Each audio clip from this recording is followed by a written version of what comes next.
Please join me for the Pledge of Allegiance. There you go. I pledge allegiance to the flag of the United States of America and to the republic for which it stands, one nation, under God, indivisible, with liberty and justice for all.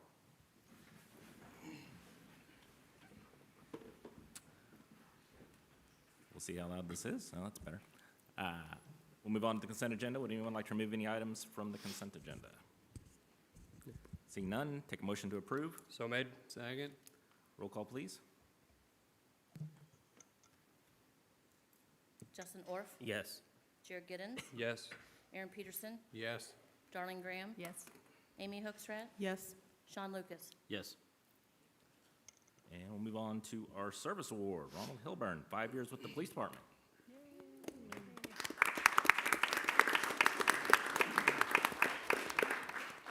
Mayor and Council, his Lieutenant Whitehill, wasn't able to make it tonight, but he gave me a short thing to read about his time at the Nixa Police Department. Officer Hilburn was hired in August 2016, currently serves as our K-9 officer. Since his employment, he has been a proactive force in the department and has a drive to make a difference in our community by apprehending drunk drivers and writing search warrants, which has led to seizure of illegal drugs, weapons, and money on several occasions. Since his employment, he's received the following awards: Officer of the Year, Life Saving Award, Award of Merit, Drug Enforcement Officer of the Year, and DWI Officer of the Year. The impact he has had on our community is not only from enforcement, but also through non-enforcement contacts with adults and youth living and working here. From helping change tires on the side of the road to stopping at the park and interacting with kids. Officer Hilburn consistently represents the core values of our department of service, courage, integrity, pride, and professionalism.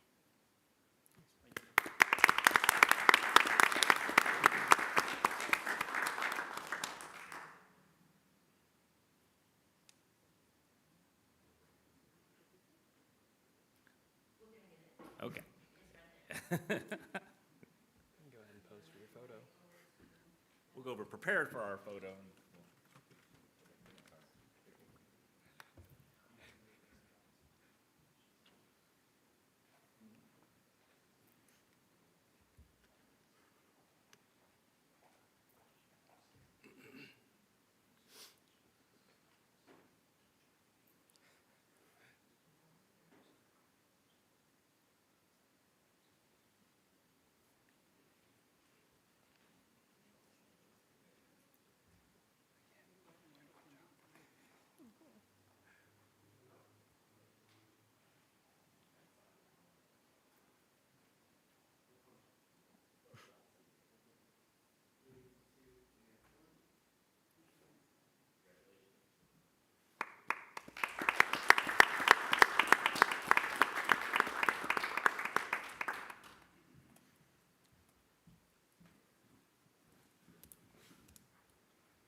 All right, we'll move on to the visitor section. Our first visitor tonight is Mr. Mark Anderson.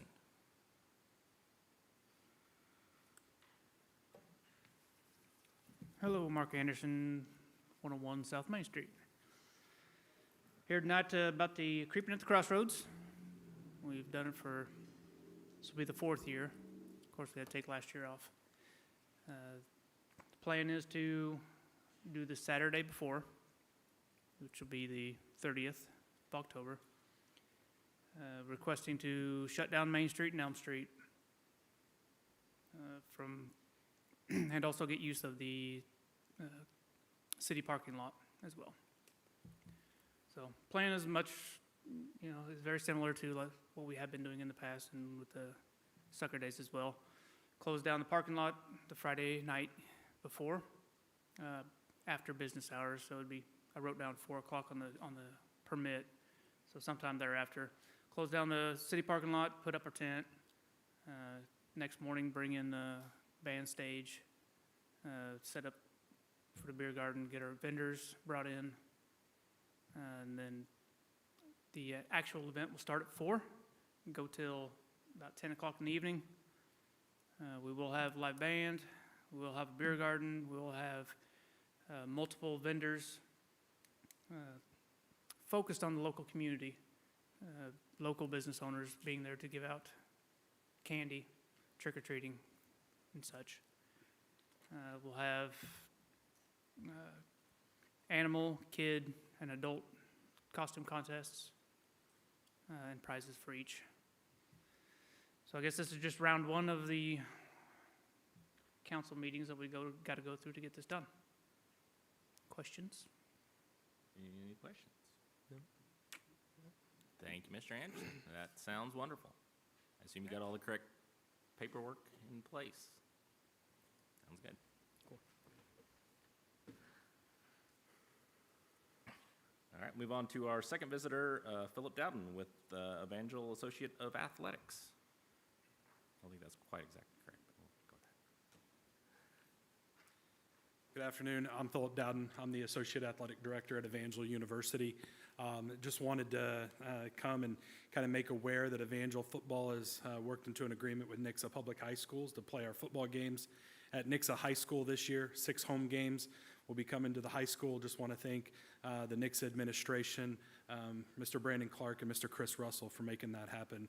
We're really excited. Evangel football has been traditionally in the top 25 the last 4 years, and we've led the nation in attendance playing at Ozark High School the last 5 years. So we look forward to bringing 4,000 people 6 Saturdays this fall to this side of Christian County, and just want to kind of get my face out there as start to make my way around to businesses and be out at the high school on game days.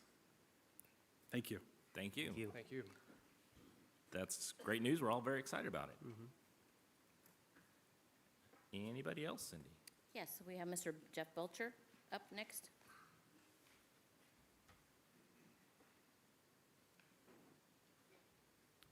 I'm Jeff Belcher, 203 South Ellen, Nixa, Missouri. I'm going to try to beat this damn 5-minute timer today. I'm going to do my best Chris Russell impersonation here. Done a lot of research and a lot of facts here in a short amount of time. I've heard talk about wanting to change the whole ordinance for the home charter. It looks like it's up here currently. There was a lot of talk about the low voter turnout was because of COVID. This all comes from the Christian County Clerk's website, by the way. In 2021, we had 667 voters turn out to vote for the mayoral race. 2017, we had 663. Appears we had 4 more than we did pre-COVID. So that excuse don't float water no more. As far as the whole requiring 10%, I heard that rumor floated around that we should have 10% before we can initiate a recall. You understand you got less than 5% of the vote? Less than 5. Some more examples here. The Ozark mayoral race in April of 21, there was 1,250 votes, almost double what we had here in Nixa. However, back in 2019, there was 391 votes cast in the city of Ozark, far less than we've had in the last 2 elections. So they're kind of all over the place. We can't blame it on COVID. We just turn it out on people give a damn or they don't, I think is the biggest thing. None of which I believe are reason to change the home charter. Another quick little fact I found out on there, the 2020 presidential primary here in Christian County, Donald Trump won 98.12% of the vote of the entire county. That is a mere 0.88%, less than 1% of the same rate of COVID recovery rates at 99%, 0.88%. And again, this all comes from the Christian County Clerk's office there on their webpage. Low voter turnout, you won your office by 13 votes. You won yours by 8 votes. Not much of a threshold. Like I said, I've seen it where it's been suggested that we require 10% of all registered voters to initiate a recall or any type of process against the elected officials. It's ridiculous. I don't know how many people voted, but 8 votes? I would say that's less than 1%. But you're okay on that side of the law, right? That's sufficient? Because you won. I'd propose, if this is what you guys really want to do, let's require it that to gain election in any office, you must gain 10% of the registered vote. Until then, that office sits empty. What's good for the goose is good for the gander. I believe that's what the thought process was when the original charter was founded. You should, of all people, should know. You were there. You were on the committee to form that, I believe, correct? I was not. But You were not. I was not. Were you city council at that time? No, I was elected city council after the Shortly original home rule after? charter election, yes. Okay. It'd be unreasonable to require 10% of the total voting population to get elected to a seat. It'd be unreasonable. And as far as the recall potentially being abused, it's preposterous. How many times has the recall process been initiated since the home charter took effect? Anybody care to answer? Just this one time? I believe so. It's the one time, yeah. One time. A far cry from abuse, I would say. A far cry from abuse. As a matter of fact, we followed every single letter that the law spelled out in the home charter, step by step. Didn't abuse nothing. We exercised our rights. To cry foul and claim the process of a recall is or will be abused is a guess at best. Council shouldn't change the charter on a guess. Or is this all just a ploy to ensure that the citizens will have mountains to climb for a recall that is nowhere near as high as the mountain is required to get elected? We're looking at doing this. The citizens' voice is down here. I'm getting elected. My threshold's up here.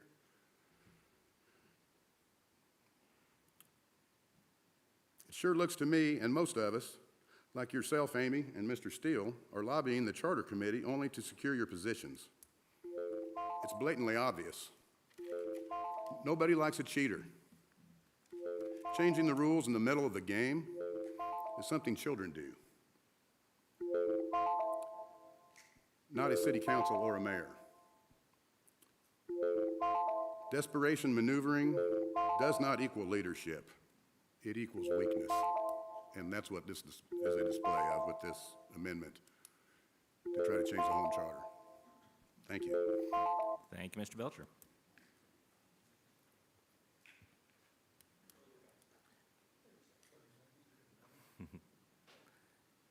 Anybody else, Cindy? Mr. Ron Sanders? Mr. Sanders?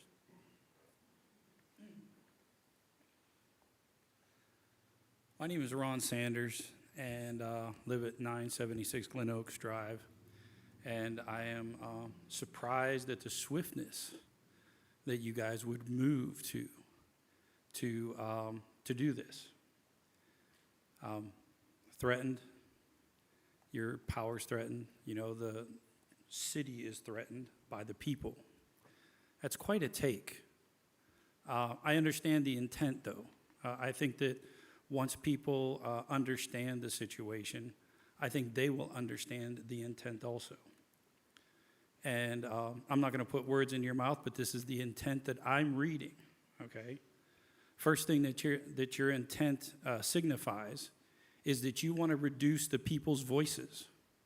You want to reduce the people's ability to control its government by making it harder for the people to control the government. To change things midstream, to change things because we're going through a bad and challenging time, does signify weakness. And I've said it once before, if you want to secure your power, then get out there and get more people to vote for you.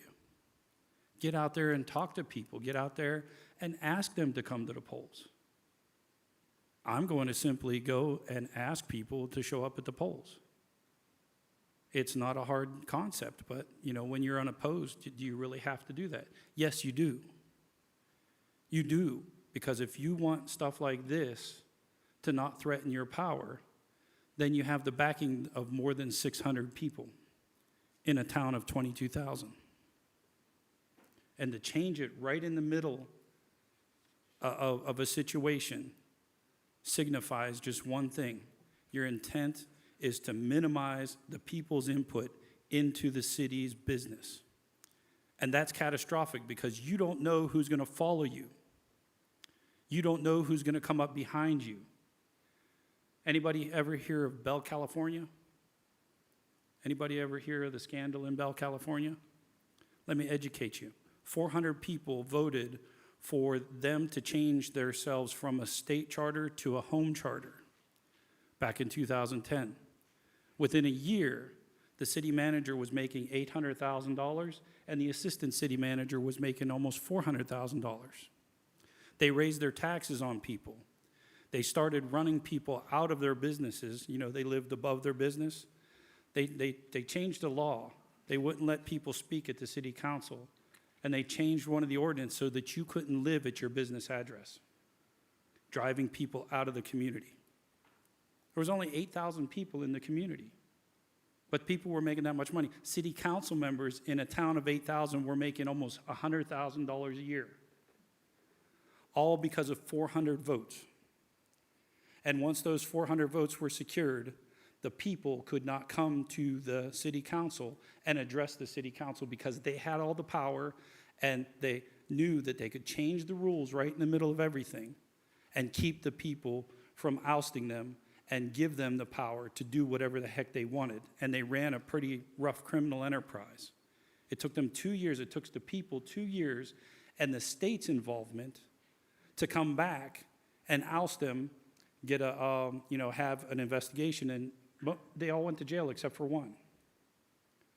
All for 400 votes at the very beginning. Now, you guys all want to change the home charter? This change of the home charter that y'all are about to partake in, you plan on seating your own people without even having any input from the rest of us. I know 2 of the people out of all of those people that y'all picked. And I'm going to continue this conversation with my next 5 minutes whenever that ordinance comes up. But I'm here to tell you right now, I am going to make it clear that the intent of anybody who votes for that ordinance to change the city charter, their intent is not to take care of the citizens. Their intent is to make the city higher than the citizens so that the citizens cannot address grievances back to the city council. It will become a situation where you're a citizen of the city and you just need to stay in your house and do your business and we'll take care of the government. That's exactly how it'll happen, whether you're here or whether your predecessors are here. Because it is human nature that people will see the ability to have that power and they will seek out that power for their own gains, like some of y'all are doing right now, securing your power for your own gains. Thank you.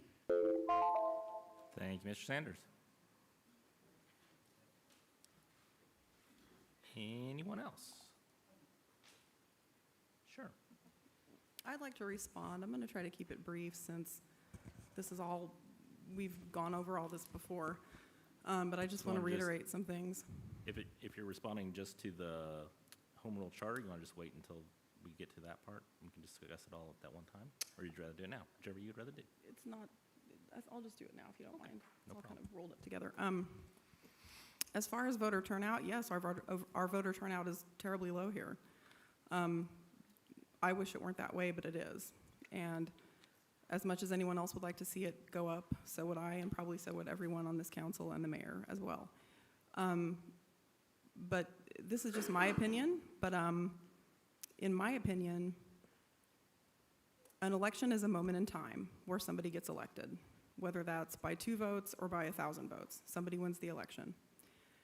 After that, I don't think it matters how many people voted. Because as soon as an elected official takes office, that person is serving every single constituent in their district, whether they voted or not, and whether they voted for that person or not.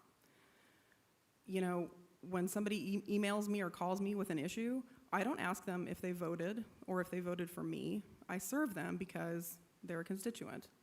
And I think it's the same for everyone up here. And that is the reason that I think that it is wrong that something like 50 or 60 people should be able to trigger a recall, because an elected official is serving 100% of the community. I would also just like to remind everyone that if we did not have our own home rule charter, then according to the Missouri Municipal League, the recall requirement would be 25% of registered voters. So in my personal opinion, having it be 10% is more than reasonable. The only other thing I want to add is just that in order for anything in the home rule charter to be changed, that has to be done by a vote of the public, not by city council. That's all. Thank you very much. Anyone else? No?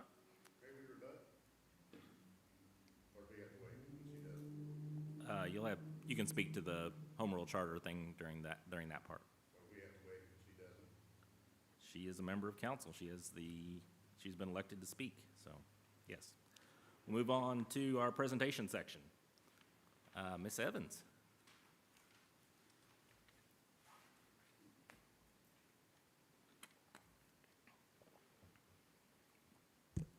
Hi, Anna Evans, Show Me Christian County Economic Development. I want to say thank you, first of all, to the mayor and to council for, again, allowing Show Me Christian County to come and speak and give an update. Typically, you hear from our CEO, Andrea Seitz. She is not available today, but I've not had the chance to kind of represent Show Me in this manner before, so excited to be here. For those of you, I think I've met most of you in person, but I am the Vice President of Business Retention and Expansion for Show Me Christian County, so a big part of what I do is reaching out to those existing businesses who are already here and getting their feedback and their insight directly as to how things are going in the community and if there's anything that we can do to assist and what opportunities we might have to seize upon and help them take advantage of the great things we've got going here in our community. So again, thank you very much. I know you have a full agenda, so I won't go point by point. I know you all received a copy of our monthly staff report in your council board packet. So just want to hit a brief selection of highlights, and then I'll be available if anyone has further questions. And again, beyond this evening, if you have questions about anything in the report, please feel free to reach out to us at any time, and we would be happy to communicate with you. As far as Nixa in particular goes, under business development and attraction, just that very first bullet point there, Project Eli, I know Andrea Seitz, as I mentioned, our CEO, has been having several meetings and meeting with folks in order to assist this potential business with putting together a submission for an SBA loan. So we are excited to continue to walk alongside them in that process and, again, to be that resource for making sure that that application is absolutely as strong as possible. That's potentially a business that could be coming here into the Nixa community. Under our business retention and expansion report, just consistent themes that we continue to hear from our business owners, including the Nixa community, but again, all across the county. And you probably can anticipate, but workforce needs, that's a really big challenge right now, I'm sure, as you all know and all have heard.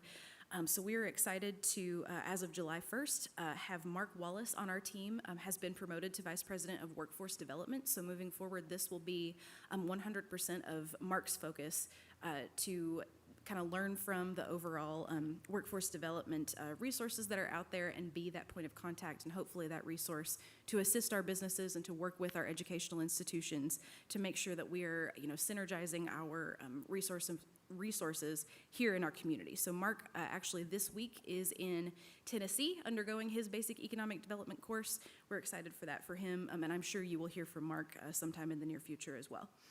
And then again, just continual, as we all know, being part of city leadership, you hear all the time, just continual investment in infrastructure, water and sewer systems, broadband access, making sure that the methods by which people go to work and market their business and assist their customers are as robust and as well maintained as possible. We also, this past Monday, I wanted to thank Cindy Robbins for being present. We, as Show Me Christian County, have entered into a partnership with SIMCOG, the Southwest Missouri Council of Governments, to facilitate a long-term economic recovery and resiliency action plan. This is something, a process that SIMCOG is going through with all 10 of their counties that are within their region, and so we are aligning folks, as many as who want to participate here in Christian County. Again, want to thank Cindy for being part of that process. We had our first kind of orientation committee meeting for what we hope to be a long-term economic recovery action plan that's going to take us through a process of identifying the areas in which our communities are prepared to be resilient to future adverse effects. And then again, identifying clearly where we have not been as resilient and what we can do to maybe shore up some of those gaps, I would say. So just want to thank Nixa for being willing to be a part of that process. I think it's going to turn out into a fantastic, tangible end product for us to be able to say, hey, we're going to have some guidance and be able to set some priorities. We also, as Show Me, we're what we would call fully staffed at this point. We were excited to welcome Jennifer Torres as our new administrative assistant for Show Me Christian County. Jen worked actually here in Nixa at the Parks and Recreation Department for several years and had received a customer service award there. So we were really excited to welcome her to our team at Show Me and have the fantastic Nixa representation that she brings to the table. We're excited about that. And then finally, the other thing that I would really highlight is that Show Me has recently purchased the Chimura database, which public-facing is called Jobs EQ. This is an extremely, extremely robust database where we are going to be able to do our own salary projections, workforce demographics, industry trends, potential workforce availability, how many folks do we have in our area who could be very minimally trained from a particular industry they're in to another industry that maybe is a gap that we're experiencing, and then some educational metrics as well. So like I said, it's extremely robust.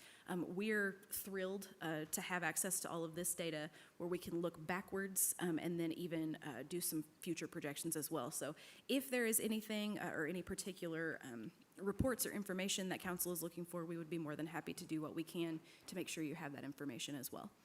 So with that, I know, like I said, you have a full agenda and this is a pretty big report, so I will just make myself available for any questions. Any questions for Ms. Evans? Thank you very All right. much. Thank you. We will move on to our next presentation. Brent Hubbard, Mercy Hospital. Hubbard. Mr. Mayor, City Council members, thank you for the opportunity to come and speak to you this evening. My name is Brent Hubbard. I serve as the president for Mercy Hospital Springfield Communities. On behalf of all of our coworkers and physicians, we thank you for your public service to the city of Nixa. Today, I just want to present some information regarding our COVID situation across Southwest Missouri.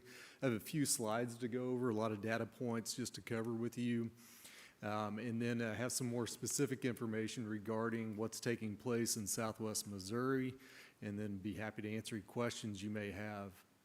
Also with me this evening is Dr. Greg Ledger. He is our Chief Medical Officer and also a physician that can answer any more clinical questions you may have. So just to start off, we've been in this COVID situation for, 19 months or so.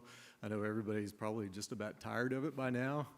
Probably about 18 months ago, I think we were all tired of it, but it's the reality of our situation right now, and we continue to battle this virus, and it continues to mutate. And right now, we have the Delta variant that's in our midst and has been in Southwest Missouri for the last 3 months. Unfortunately, we were one of the first areas across the nation to be faced with the Delta variant. Not something we want to be known for, but that's the reality of the situation.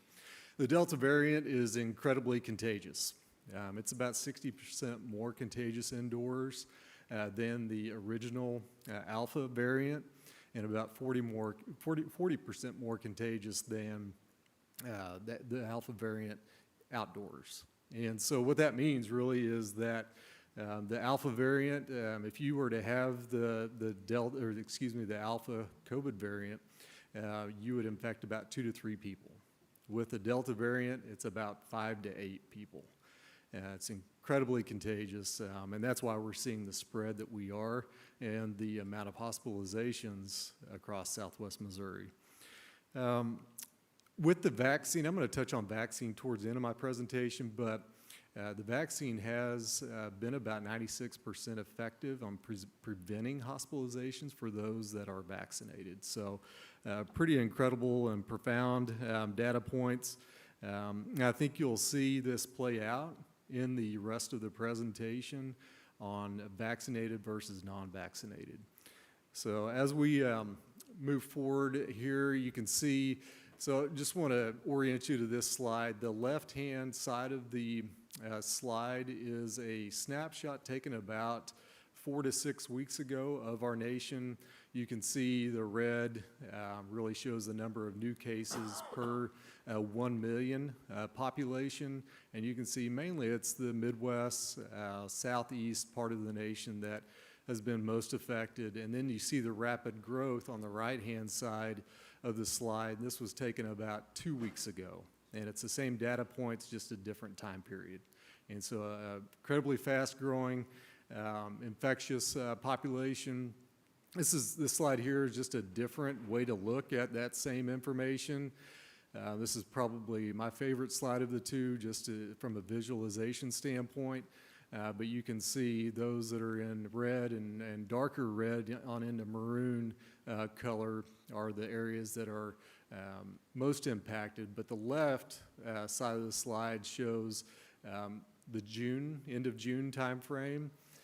The middle is about August 1st, and then the right side is August 20th. At the time, these were projections, but this is our reality today. So again, growing incredibly fast, spreading quickly. This is more granular approach to looking at the same information. This is the state of Missouri. You can see Southwest Missouri obviously was affected first, and then it has grown on into Kansas City, St. Louis, and Cape Girardeau areas. So again, slides are set up very similar to the previous slide.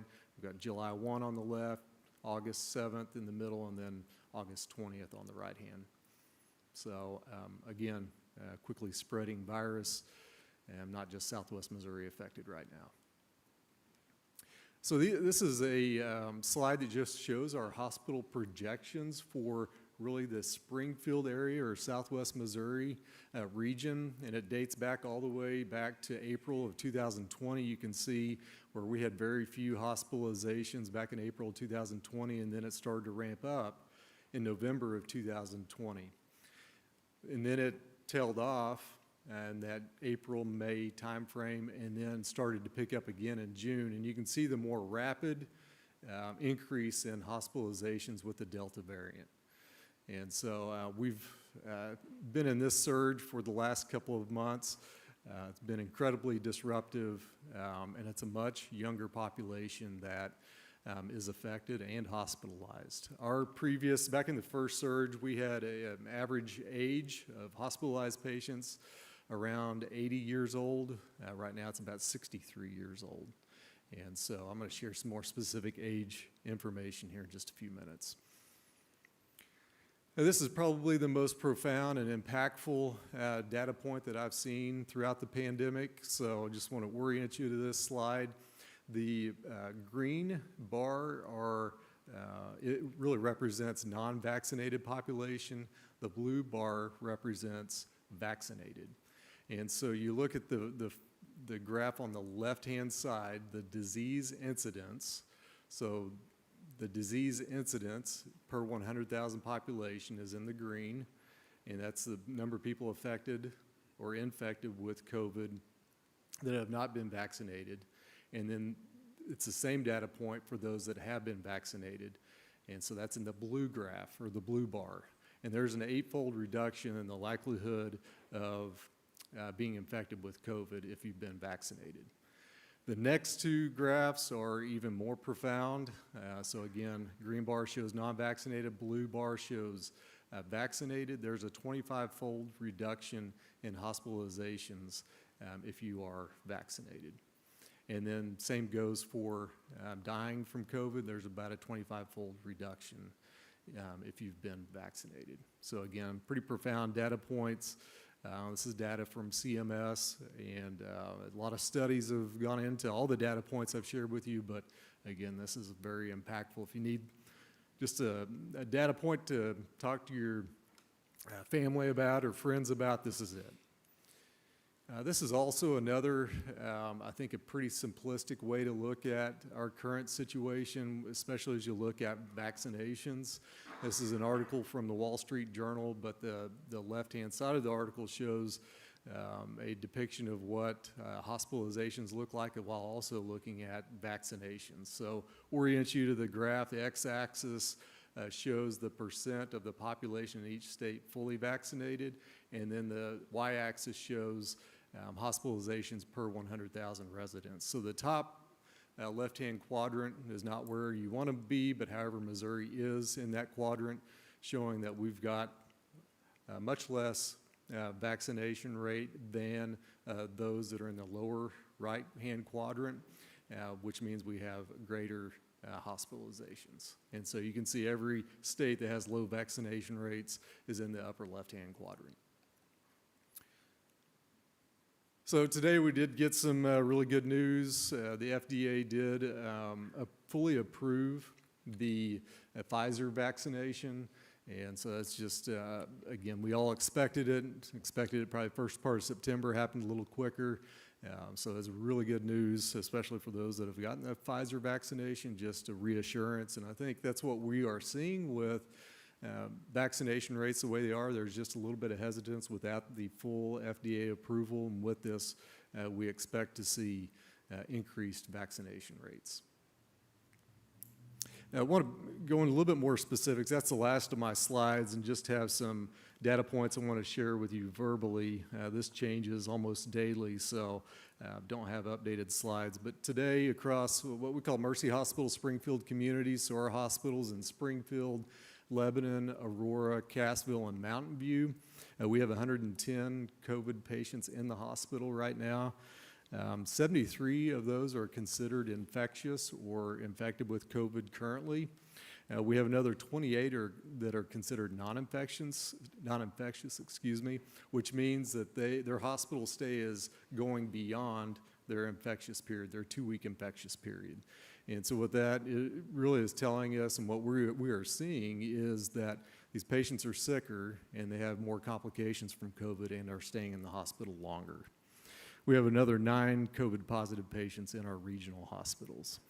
So again, that number is 110 hospitalized patients. It got up to 173 about a month ago. And so we have seen a slight decrease, which you saw on the projection slide, which again is encouraging, but we will continue to see this ebb and flow as we continue with COVID in months to come, as long as our vaccination rates stay in that 40% range.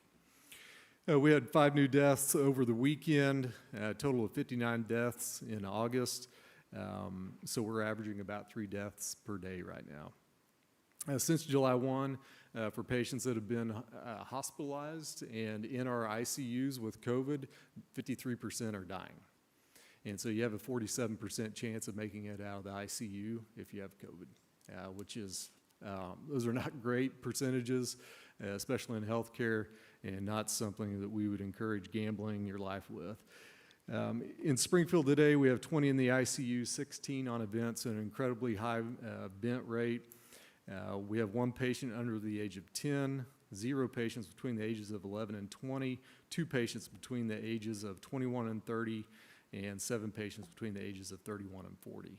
None have been vaccinated.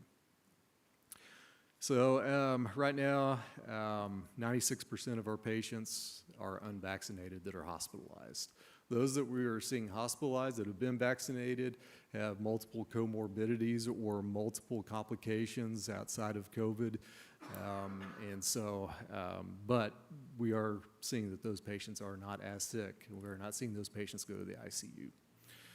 So just wanted to share real quickly just my last few points here. Wanted to speak specifically about Christian County, data-specific information. Since the beginning of 2021, we've had 12,385 cases of COVID in Christian County, 365 COVID cases in just the last week, so that's August 13th through the 20th.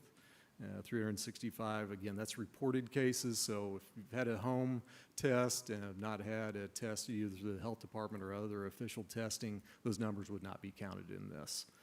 21 Christian County residents are hospitalized right now. 10 of those are at our hospital in Springfield. And we've had a total of 131 deaths. 33,000 people have been vaccinated in Christian County, which is right at 37%, which is the second highest vaccination rate in the area out of 13 county service area that we serve. And the state of Missouri vaccination rate is 51.5. So those are the data points I had this evening. Again, thank you for the opportunity we have to come and share those with you, and be happy to answer any questions you may have. I do have one question, and thanks for being here. So I noticed on one of the graphs, the projections decreased between like July 18th to now, and then it continues to go down. Do you guys have an idea what would be causing that, especially if the vaccination rate's still fairly low in the area? Yeah, so Greg, I'll share my opinion, but you may want to give more of a clinical bent to it. So what we saw is an incredible number of people get infected with COVID during the surge. And so our hospitalizations obviously increase with that. Our positivity rates are starting to decrease. That is really our leading indicator to vaccination, or excuse me, to hospitalizations. And so as we see positivity rates decline, that's when we'll start to see hospitalizations 2 to 4 weeks out start to decline. We have seen a slight increase in vaccination rates as well. Started to see masks voluntarily come out again as well. And now what are not in our projections right now for September and October are the fact that school is ramping back up, started today, I think, in most public schools, and also just other social dynamics or social behaviors that may or may not take place. We've got about 100 data points that go into our projections. A lot of smart data scientists that really pay attention to that and have been incredibly accurate, but there are some data points that we don't have in our projections because they're unknown right now. So, Greg, anything to add?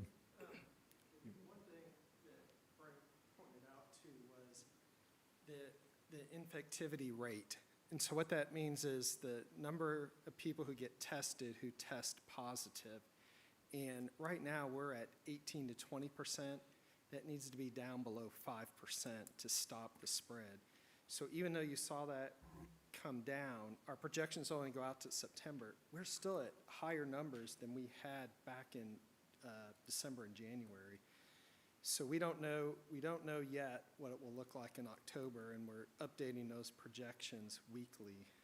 But again, if behavior changes, we may see that continue to go down.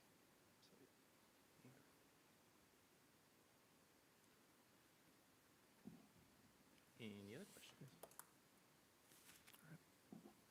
Thank you for your time. Thank you very much for your presentation. Thank you. All right, we'll move on to the ordinance section.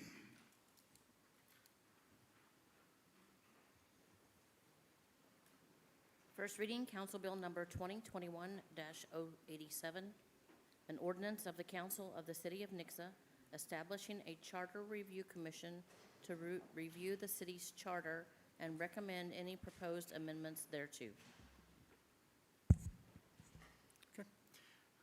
Mayor, Council, on Council's directive, I have reached back out to the Home Rule Charter Review Commission. I was able to confirm all but 3 were able to continue to serve as they have before.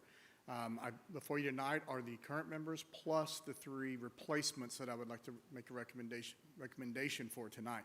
The current members within District 1, let me add this real quick. According to Home Rule Charter, we're only allowed to have up to 9 members because there's only 3 members per district. So we had to get 3 out of District 1, 3 out of District 2, and then 3 out of District 3. So within District 1, you have Andrea Long, Randall Bettis, and Matt Lander, which are all returning commission members. District 2 is Sarah Bader, and then the 2 recommended replacements is David Larsons and Kent Ward. And then District 3, the current members are Mark Hartsock and Tony Manaseri, and then Athena. Don't tell her I mispronounced her name, she'll kill me. Athena Fitz as a recommendation as well. So for District 3. Now, again, we're going to ask them to look at several different things within the charter. They will not be limited to the review of the charter. They can review any part of it that they would like to while they're together, but more specifically that we are going to ask them to look at 2 sections specifically. Section 2.3A, which does deal with the number of signatures needed for a recall, and then Article 7, which addresses the municipal court, which on the next ordinance, I'll get into a little more about the transfer of municipal court. So that will play into how our home rule charter recommendations may come before council. Just as a review, the commission will meet. They do have, I believe, up to 1 year, I believe, to bring back any recommendations. They can take that full year, or they can do it. It just depends on how long it takes them to get together and make any kind of recommendations, if any, that they want to bring to council. They'll then have representation. I think last time they may have had 2. That's up to them how many they want to bring, but they'll bring those to council, present those recommendations to council that they recommend to take to the vote of the people. So then if council agrees to take those to the vote of the people, they will then be put on the ballot and voted on for a potential change. So I'd be happy to answer any questions that you may have. Yeah, I do. I know that staff was really good about not directing people, but are there any guidelines as far as how you are to ask them to look into these sections? There's no specific guidelines. We're very careful because this is made up from members of the public, and it's up to them on what recommendations. And I can tell you that last time I went through this process, just going off of experience, they do ask staff a lot of questions, and they do ask how things currently work, what staff may consider would work better, maybe not what's working not so well. Sorry, that didn't come out right. But they will ask a lot of questions of staff, and we'll be able to give any input from questions that they do ask. So yes, staff will allowed to have some input based on the questions that they have. More directly, we will point them to the sections we would ask them to look at and the reasons behind that being before them, and then it'll be up to them on where the conversation goes. Yep. And do they have public hearings during any of these meetings? So that's completely up to them. They're not required to, but if the commission elects to have a public hearing, they can most certainly do that. But that'll be for them to decide. There's no requirement for that. Yep. Okay. Thank you. Just to jump in on that, the way that they are structured under the charter, they operate like their own independent entity. Like they are part of the city, and so they will have city staff available to them. But once they're established, once this ordinance is approved, if it's approved, they're on the only limitation on their authority is that they have that 1 year time period to make recommendations back to the council. So they can kind of go forth and do their own, go forth and operate as they see fit, and that's kind of the check and balance.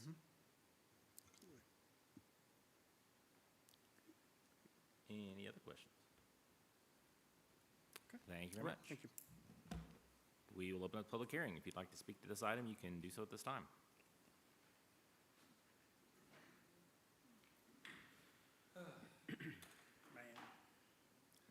My name is Ron Sanders. I live at 976 Glen Oaks Drive. And I don't see the checks and balances. I don't see any fairness to the people. Where did these names come from? How were they selected? They were here the last time, or we found replacements who were our friends and our buddies? Was there a hat filled with people who have knowledge of the home charter, that have read it and studied it, and then they were chosen? Or was it just a bunch of people that we like? Create ourselves a little bubble so that that little bubble can work for 1 year behind the people. Not in front of the people, but they don't have to have meetings. They don't have to answer to anybody. They don't have to disclose anything that they're saying or talking about until they come together with recommendations. Recommendations like, you got to have more people to do a recall than you got voted for, right? That really burns me, because where are the people represented in this committee? One of the things that I learned, in my long life here, is that good ideas don't come out of bubbles where everybody agrees. Good ideas come out of places where ideas are challenged, where ideas are tore down and stand on their own merits, or they're cast aside. Y'all have chosen a whole bunch of cronies, a whole bunch of friends, a bunch of people that I don't even know where they were selected from. A couple people up there ran for office this last round. But really, are they going to challenge one another? Is there going to be an event where someone like me, who has read the home charter inside and out a few times can come and speak about what they're doing or what they're considering? I doubt it. There's nothing in this ordinance that gives us the ability to see anything that they're doing for the next year. They will pretty much be able to serve your interests by rewriting whatever you want because you know them. And none of us citizens will have any the wiser, will not have any say in the process until voting day, where you can just spread a whole bunch of information and say, hey, this is good for the city. And people will have a couple weeks to try to figure it out and maybe show up and vote. And next thing you know, somebody's getting voted in with 113 votes, but it takes 5,000 for them to be removed. How is that fair? How is that just? How is that serving the interest of the people in this city? It's not. In no way, shape, or form. Just because a bunch of people came together and recognized something that wasn't right and decided to do something about it, y'all want to turn everything upside down and change the rules. And it's all outside of the reach of the people. That's what is going on. Not even tonight can anybody out here change y'all's minds. Y'all can just totally disregard us and vote for this and deal with it. And by the time you're out of office, all of those changes will have been made. And yes, it will go to the vote of the people. But I don't know where that'll leave us either. But I can tell you one thing. If you are sitting here and you think that you can get voted in with 100 or 200 or even 600 votes, but it takes 6,000 or 5,000 to remove you, then you are thinking like a tyrant. You are thinking like a selfish individual that has no regard for the power of the people that put you in that position. And by passing this with no input for the people who are chosen, you are disregarding the people's voice as well. And by passing this without some form of accountability to the people, i.e. public meetings, you are completely removing the people from the whole process, from the process of the founding document that will rule over them in this city. And that is 100% wrong. And if you understand personal freedom, personal liberty, and personal sovereignty, you would understand how wrong that is. If you've ever read The Sword of Damocles, you would understand that it is your responsibility to hang that sword over your head for the people to come and either respect it up there or remove you with it. And that's what y'all are trying to circumvent, and it's wrong. Thank you, Mr. Sanders. A few responses that you had said, earlier, the council is just following the rules. These are the rules that are laid down in the charter. I think it probably would be a good thing for the committee to review the requirement of having open public meetings. I don't know why that's not in there either, so. Mayor, just to correct the record, this will be considered a public governmental body under the state sunshine law. Their meetings will be open to the public. Their meetings will be open to the public. There you go. So, good. That is covered. Who these people are, these are all I don't know everyone on this list, but these are people that have served as council members, served as members of planning and zoning, served as members of the Chamber of Commerce, served as members of the Nixa Fire Protection District Board, served as members of the Downtown Revitalization Board, and people that have just volunteered. So that's kind of one of the key things is we can't force people to do things. We have to ask people to volunteer.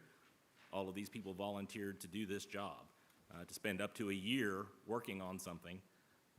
And so that's who these people are. We said, thinking like a tyrant.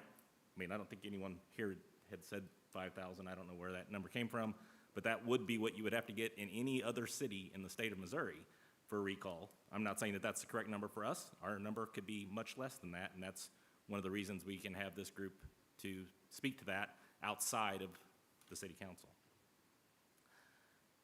And like you said a moment ago, checks and balances. There is a checks and balance. There is a vote of the people There's multiple checks and balances. There are 2 reviews of this ordinance by this city council. There are a year-long possible review by these members of this board, and then there's 2 more sessions where we can hear from the people when they present their recommendations, and that council at that point in time will review those, and then they will be taken to a vote of the people. So there are multiple steps where people can be heard, multiple steps where things can be changed, multiple steps where that can be brought forward to the people.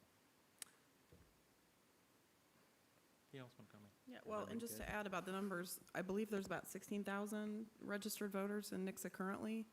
So, I mean, even if the public were to change it to the 25%, then that would mean like for the mayor, that would be about 4,000. But then for a council member, it would be considerably less because it would just be for that district. And Opportunity. I'm just stating facts. And of course, we have no idea if they would even suggest 25%. So we don't know what they're going to suggest. So we'll leave the public hearing open. You're more than welcome, Mr. Belcher, to come up and state your opinion. Jeff Belcher, Nixa, Missouri. Mr. Lyles, I'm kind of shocked. I've always thought you've done a real farewell job of representing equally. I'm a little amazed that you didn't stand up and say, hey, this guy here, the city attorney, just basically said, this committee can do as they see fit. That is the checks and balances. That is a complete contradiction of terms. As far as nobody volunteers for these kind of things, what's the criteria for being asked?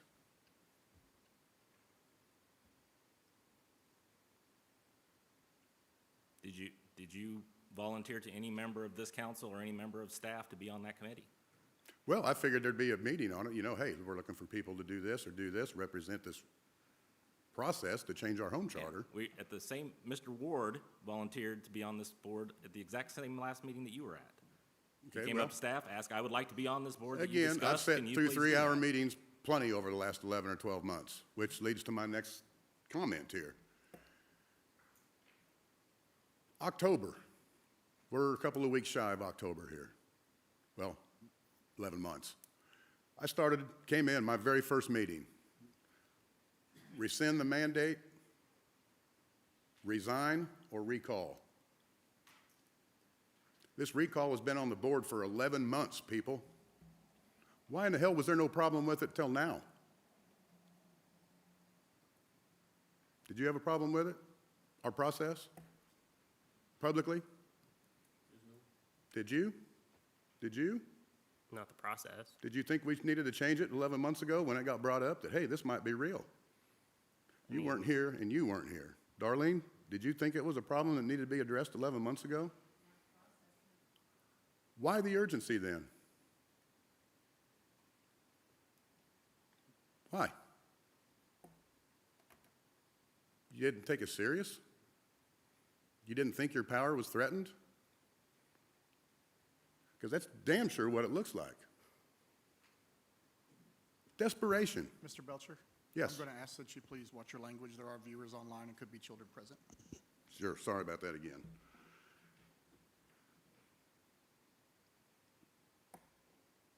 No reasons as to why the sudden urgency? No answer?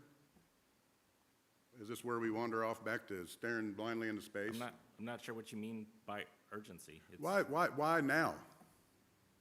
You've known about this recall process and you can't deny it. I've been here just about every meeting for 11 months saying this is what we're going to do if it doesn't get done the right way. You failed to do it the right way, and now you want to punish the citizens. You're going to require us to get 5,000 votes to fix something that the man received 600 entire votes in the entire city for? And I question you this, if we want to go that way to the state rules, why do we even have a home charter? Why did we waste our time? Anybody? Because maybe we didn't want the state's rules and their business in ours. We wanted to have a little more power and control of our own city and our own jurisdiction. Why would we want to follow their guidelines? That's a complete contradiction of a home charter. Complete contradiction. We want to follow the state's rules, but we don't want to go by the state's verbiage of our charter. So we want to handpick what's convenient, what's not convenient, when it's going to affect us directly, it's going to affect our power. Then all of a sudden we have a sense of urgency. Oh my gosh, we need to change this. We need to get another committee together. We need to find replacements. You know, and again, first things first, I'm no expert, and I know Ron's no expert. Our entire committee is no expert. But we took it upon ourselves to educate ourselves on the process, and we followed it to a T. We had some bumps in the road, but you know what? We're capable of making decisions. So I would say shame on the city for not involving a little opposition and get an argument, get a debate, get a conversation going instead of, hey, yeah, we're going to pick this guy and this guy and this guy and this. They'll go our way. It's a shame. Do you think I would have opposed it? This has become one of my better hobbies. I used to root for the Royals, you know. Now I'm involved. Congratulations. I'm like a bad case of herpes. I'm not going anywhere. And with that, I guess we'll wait for answers. Why the urgency? Thank you, Mr. Belcher. I mean, like I said, I don't think there's an urgency. We were requested by council and by multiple. You can sit back down, Mr. Sanders. Can I have them all again, sir? No, you've had your allotted time. Okay. We can, yeah, that we've had multiple members of the community and members of council that requested this, and it's like I said, a year-long process. There's no urgency involved. We definitely didn't want to have any interaction or any effect upon your petition that you put forward, and so we definitely didn't want to do it until after that petition was put in place. So I think. We'd already met the criteria by then. Nice try. So like I said, yeah, you've already met the criteria. There's no urgency. It's just a process. We're following the process in the Home Rule Charter, exactly as you did. So we'll leave open the public hearing if anyone else would like to speak.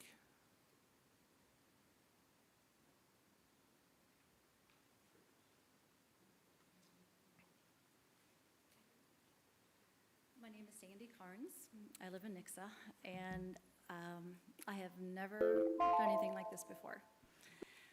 But what I see happening in Nixa is wrong, and so I'm standing up because I want my two daughters who are in high school and college to say, Mom, do the right thing.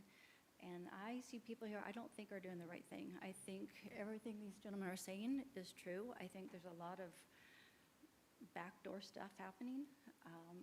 I myself, I should have come sooner. I should have gotten involved sooner because I would have loved to have been one of those District 1 people. I just think it's wrong. So I'm going to ask you guys to do the right thing. I'm concerned about certain people trying to manipulate, and I hope that's not the case, but it is a concern of mine. So I'd be very happy to be involved with the public meetings of these, and I'm sure other people as well. So thank you. Thank you very much. It will definitely, if this passes, we'll definitely publicize those meetings, and anyone will be able to come and attend those meetings. Each of the meetings will be posted. Okay.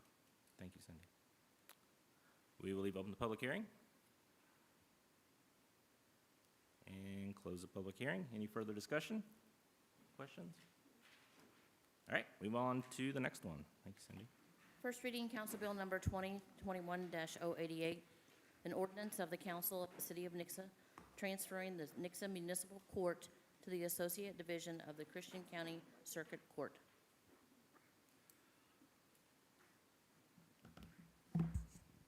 All right. Mayor, Council, during the last workshop, we presented council with a couple of presentations, specifically relating to Senate Bill 5, Senate Bill 572, and then Missouri Supreme Court Rule 37. We also spent some time going over the most recent Office of Court Administrations, or OSCA, review that we had.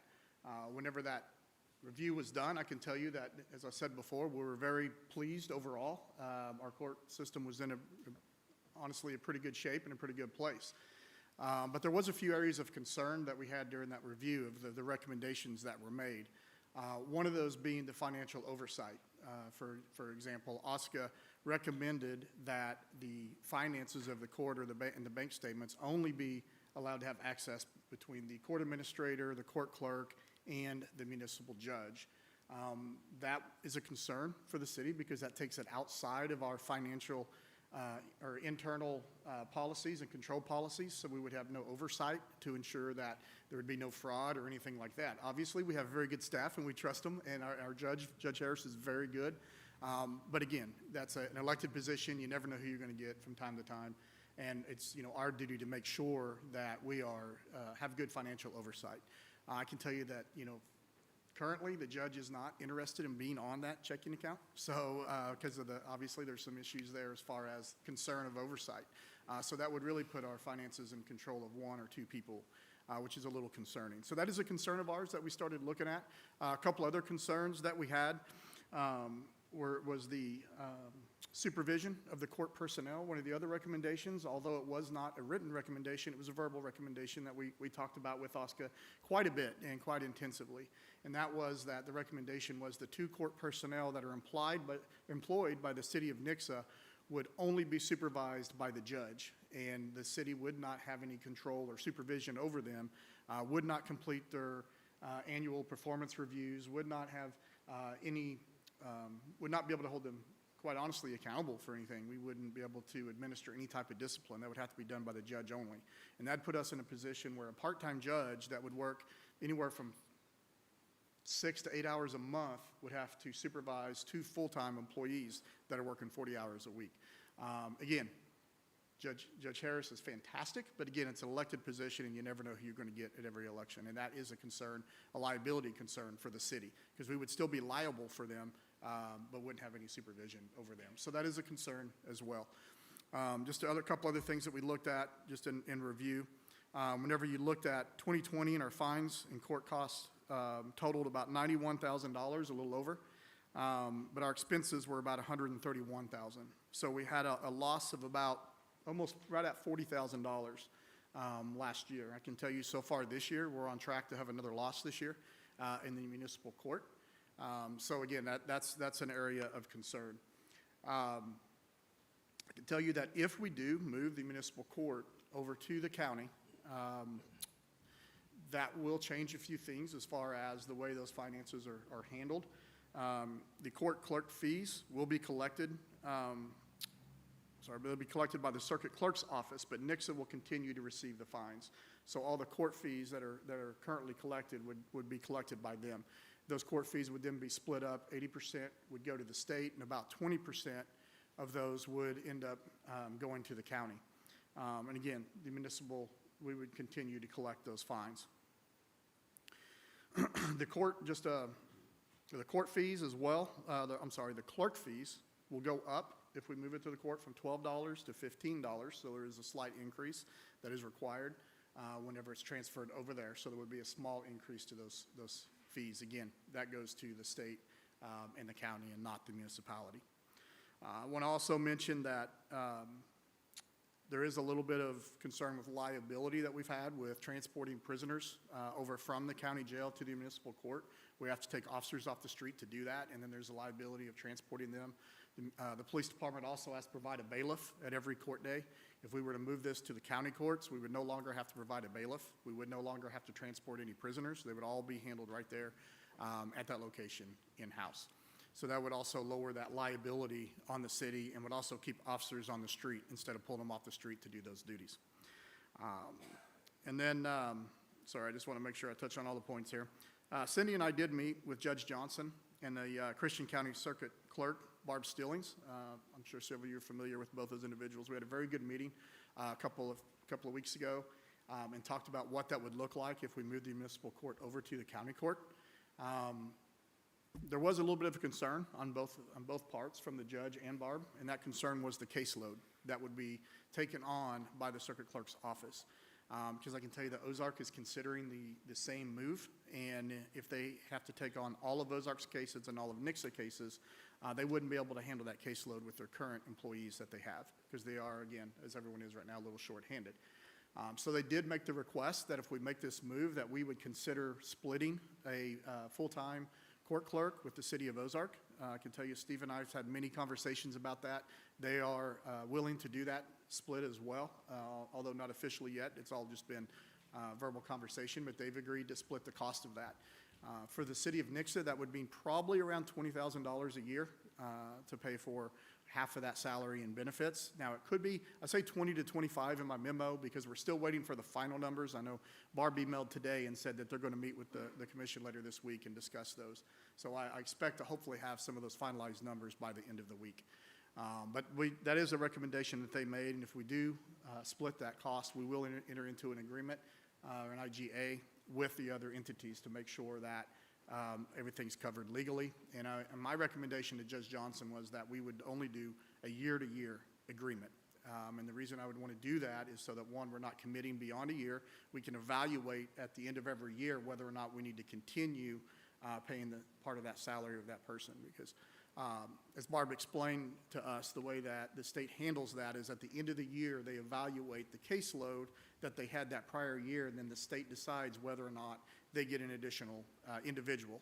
So they would have to at least go a year with Ozark and Nixa's full caseload before they'd be eligible for the state to even consider hiring another person, and that's why they're asking for that assistance. So we could evaluate that every year and visit with, obviously, with the judge and Barb as well to see that need.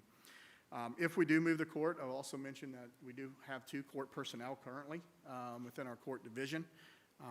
Obviously, those positions would terminate potentially at the end of the year, but I can tell you we're going to do everything we can to try to find them another place within the city, or at least give them the opportunity to go to another department or another position within the city. I don't want to see anybody potentially lose their jobs if we can keep from it. Obviously, it'll be up to them in the end, but we would do everything we can to try to find them another job within the city, within the organization. And then I'll just mention also that if we go down this route, it's about a 3-month process. So once we start it, once we get the ordinance passed, it takes about 3 months. So our goal is to have this done by January 1st so we can start on a new budget cycle for us. And it'll give us time to get everything moved over from our current court, from our police department. Tickets have to be rerouted, all those kind of things. Quite honestly, we're still learning what the process is. We have a meeting coming up with OSCA the first week of next month to talk about what that process looks like if council should consider moving that court. So I know it's a lot of information. I threw a lot at you, but that's just kind of a big overview, a big picture of where we're at and what we're looking at doing. So I'd be happy to answer any questions that you might have. Any questions? Yeah. Could you touch base on what would need to be reviewed in the home rule charter because of this Sure. change? Currently, there's a couple of things, and Nick can chime in at any time as well, because we've talked about this quite a bit, and he's looked into that quite a bit. But one of the things would be, currently we have, by the charter, we have to have a municipal judge, and our municipal judge is elected position. One, it would be for the, so we have to continue that position, at least for now, so the home rule charter could look at that. If we move the court, there would be no need for a municipal judge. The other thing would be that in the future, we would like to change the charter that would allow, if council so chooses at any point in time, to reenact a municipal court or to put a municipal court back in place would be something that we would want, because we don't, once we make this move, who knows what the future holds as the city gets bigger. You just never know what legislation might do. There's just a lot of what ifs, you know, so we just got to keep all of our options open for that opportunity or option to move back and open up a municipal court if we see that there's a need to do that. Yep. Thank you. Yeah, Jimmy hit the nail right on the head. A lot of the concern from my perspective on the way the charter is drafted isn't really with regard to the council's election to transfer it. That's all enshrined in statute and constitution, so any kind of conflict between the charter is going to be preempted under those provisions. It really has to do with, in the future, if there's a council that wants to reimpose this, giving them the discretion to reimpose municipal court over here, but also complying with a lot of OSCA's requirements, which frankly change. My understanding is that the way the court system was set up was evaluated by OSCA with a lot of the changes that came about as a result of Senate Bill 5 and a lot of the e-filing, and they gave us the green light. Now, some of their interpretations are changing, and frankly, some of that's not really backed up in what the Supreme Court currently has promulgated that regulates them, but all those things can change. So a lot of the concern with the charter is to put the council, a future council, or this council, or whoever that may be, in a position in the future that if they want to make the decision that, okay, we decided to hold municipal court over here now for whatever reason, they have more flexibility to do that, especially with concerns to these these administrative concerns on supervision. Additionally with that, and correct me if I'm wrong, if we do this, Judge Harris will basically have nothing to do for right now, That's but we'd correct. still be compensating him for correct. the elected work. Yep, at least for the remainder of this term, unless he were to decide to resign or whatever, that'd be something that he We still have to could appoint someone, I would think, because we still. That's right, We still have to that's fill the right. requirement based off the home Still a rule charter. requirement, it would Yeah. just be, yep. That's correct. Yep. And I'll just mention also that there's been several other cities within the county that's already made this move. Sparta has made this move, Billings has made this move, Highlandville, I believe, has made this move, and everything seems to be going very smoothly. And from my understanding, everyone is pretty happy with the move, so. And again, Ozark's currently looking at it as well, so that would just leave Clever, and I'm not sure what they're planning on doing. Yep. Any other questions? Thank you, Jimmy. You bet. We will open up the public hearing. If you would like to speak to this item.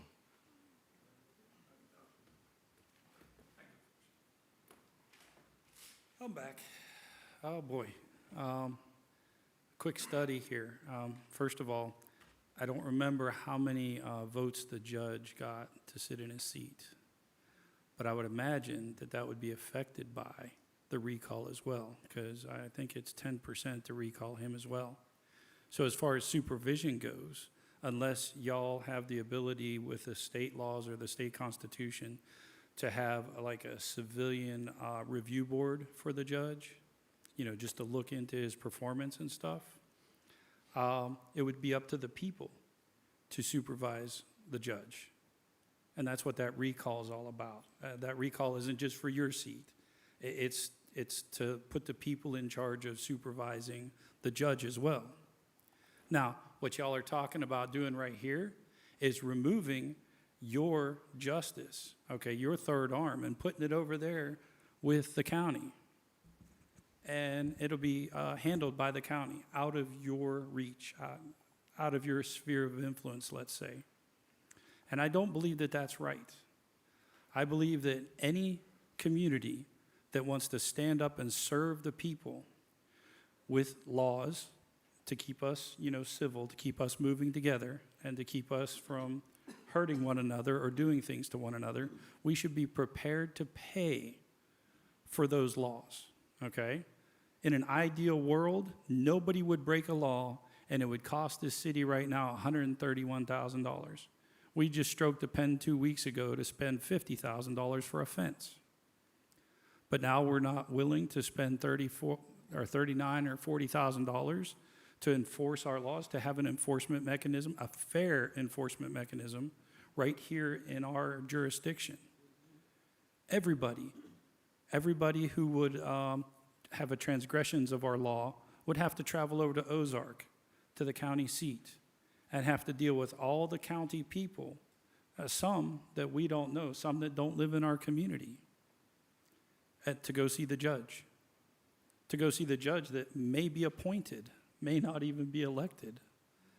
How is that serving our community? How is that keeping the people involved? That's not. If it costs $131,000 to keep a judge on the bench in our city, which is pretty big, way bigger than Billings, way bigger than Sparta, way bigger than Highlandville, way bigger than all of these little places that don't seem to have the ability to have their own court. We do. I know we do. Because if we can spend $50,000 on a dog fence, we can spend $131,000 to let that judge sit over there and do his job and enforce the laws that y'all pass right here. And if he ever decides to abuse his power or abuse citizens here, then those citizens collect themselves and recall him as well.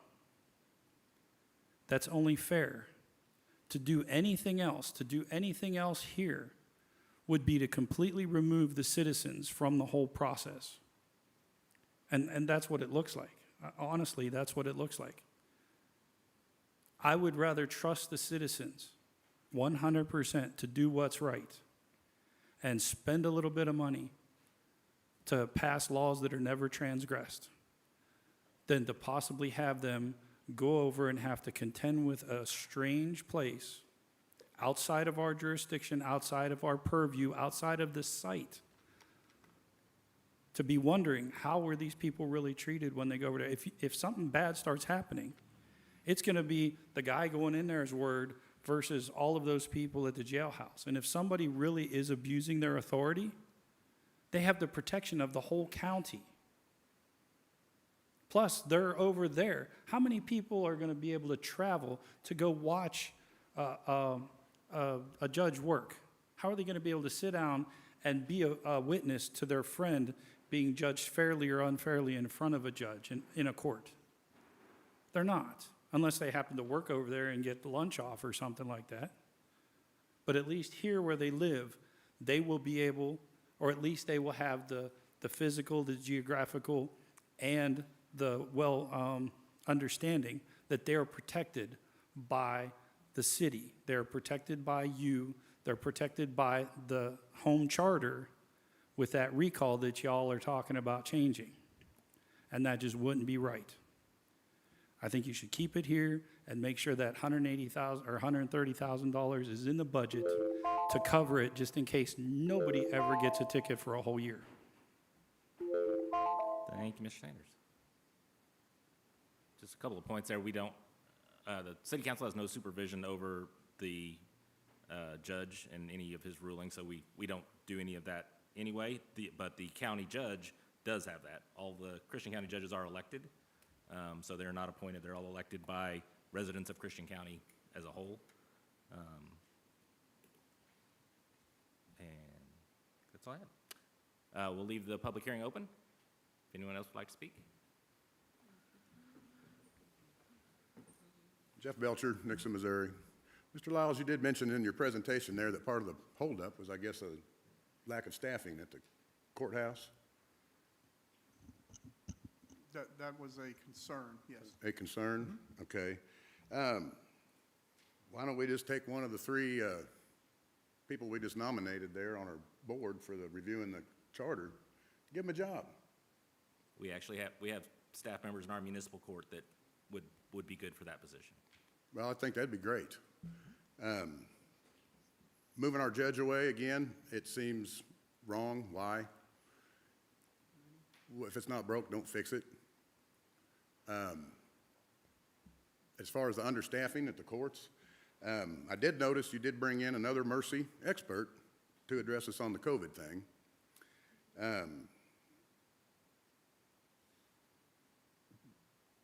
Talk about tyrannical. They're going to require every employee to have a vaccine or lose your job. That's pretty tyrannical. Talk about understaffed. They're already understaffed. I just had a relative go into the emergency room and they were told the wait time was 12 hours. I'd say they're pretty understaffed right now. And you want to bring those experts in, take their advice? How long until they start firing these patients? Hey, you can't come in to get treated. You don't have a vaccine. We've got Mercy clinics, we've got Cox clinics throughout the city. I'd ask you guys, would you rather see them understaffed or would you rather see them turn people that are not vaccinated away? Because the way I see it, this whole city council, nobody has any guts. 99% of the votes that I've seen you guys actually take, they're unanimous. Somebody show a pair. Are you all vaccinated? Mr. Lucas? HIPAA doesn't exist anymore. Are you vaccinated? I am vaccinated, yes, sir. Yeah, I'm vaccinated. Mr. Orff, Mr. Giddens, Mr. Mayor? Vaccinated, yes, sir. Yes. Darlene? I'll leave you out of this. You can leave the Yes, staff out. I'll of it, leave you Mr. out of Belcher. this. I apologize. You know, and that's a great comfortable position, isn't it? You don't have to worry about it. believe you do, You've from drank the what the Kool-Aid experts and just said. you're good to go. Personally, I have a stage 2 kidney disease and high blood pressure. So if that gets me out of the hospital from Delta and makes it where I don't die, Sure, I'm absolutely taking it for that reason. absolutely. And if I was in that same situation, I probably would myself. But again, that's a choice. It is. Right now it is. It will stay a choice in Nixa. Well, what's going to happen when Mercy? They've already done it. It's a private business. I understand it's a private business. They're already mandating their employees. Are you going to stand by and take expert advice from these people that are going to cost people their jobs when we already are understaffed? When is somebody going to say, you know what, enough? I would think the mayor would, but it's been silent. You keep bringing back the same experts. You bring back the same experts that, he did confirm what I said with the A phase of Delta or Corona. The majority of those people were over 80 years old. Do you remember 11 months ago when I asked those same numbers from you and you didn't have them? Yet you just had meetings with the experts. Did you hold that information for 10 months or did they hold that information for 10 months? I believe you brought that information here multiple times. After I found out definitely myself multiple- because you weren't able to answer the question. Yes. Again, so it is your position that people who are 80 years old are less valuable to us than people who are 60 years Absolutely old, Mr. not. Belcher? You said People multiple that are- occasions in the past in this council chamber that you didn't care if those people that were over the age of 70, I believe is the age you gave, that you didn't care if those people died. You didn't care if our family members, Those people if people in already our had community underlying died, conditions. you didn't care, And Mr. Belcher. again, my position was it should be a choice. It was not their choice to die. If Mr. Orff has underlying conditions, I commend him. I'm not going to shame him. I'm not going to shame somebody for wearing a mask. If they feel that's appropriate for them, great. Do not force it down our throats. Do not mandate it. Are they going to mandate, you know, y'all got away with mandating these masks. Are we going to mandate the vaccine next? Look at your unemployment numbers then. Look at all the understaffing then. Because right now you're about 60-40. Take 40% of the people in this county that aren't vaccinated off the rolls. You're going to decline rapidly.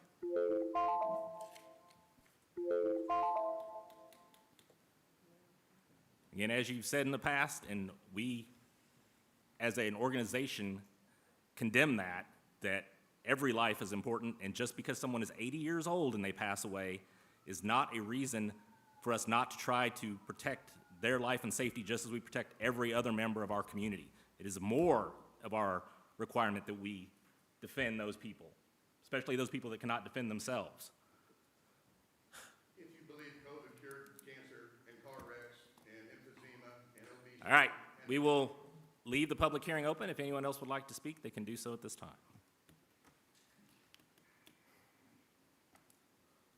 We will close the public hearing. We will take a 5-minute recess.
phone died. I'm gonna be interested to see what my phone did after that, but my phone's dead, so.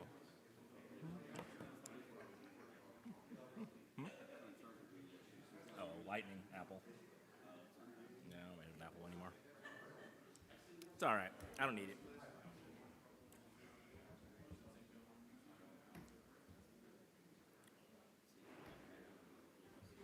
It's all right. I'll have something to do when I get home tonight, right?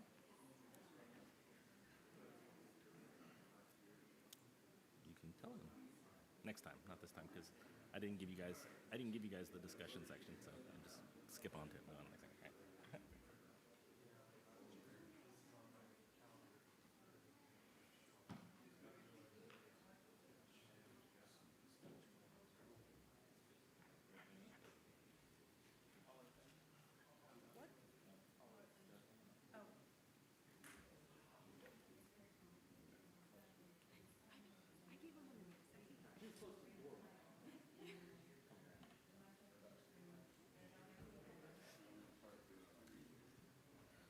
Yeah, second reading. We'll move on.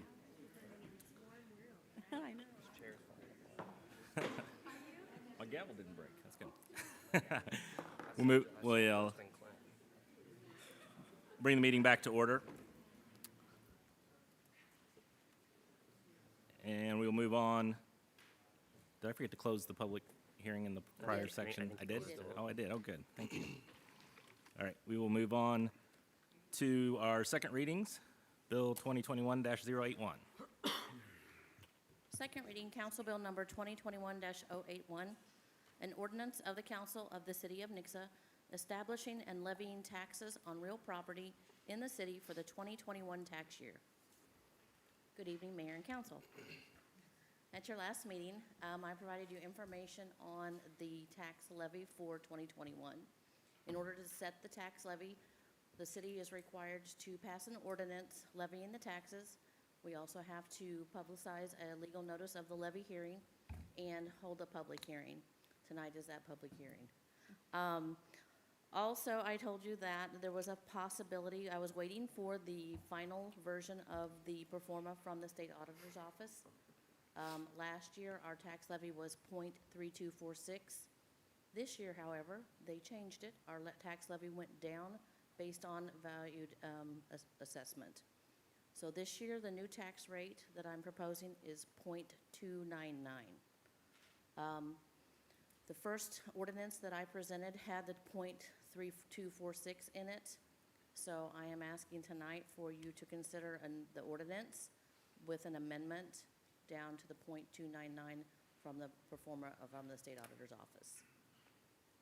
Do you guys have any questions Any questions? on this process?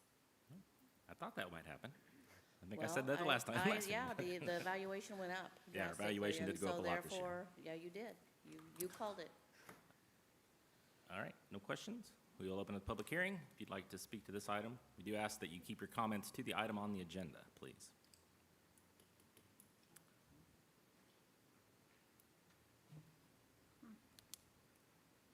Lowering taxes is always a good idea unless you really, really need the money.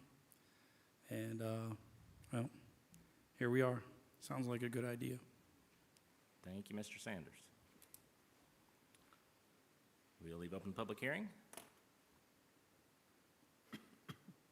And we'll close the public hearing. Any further discussion?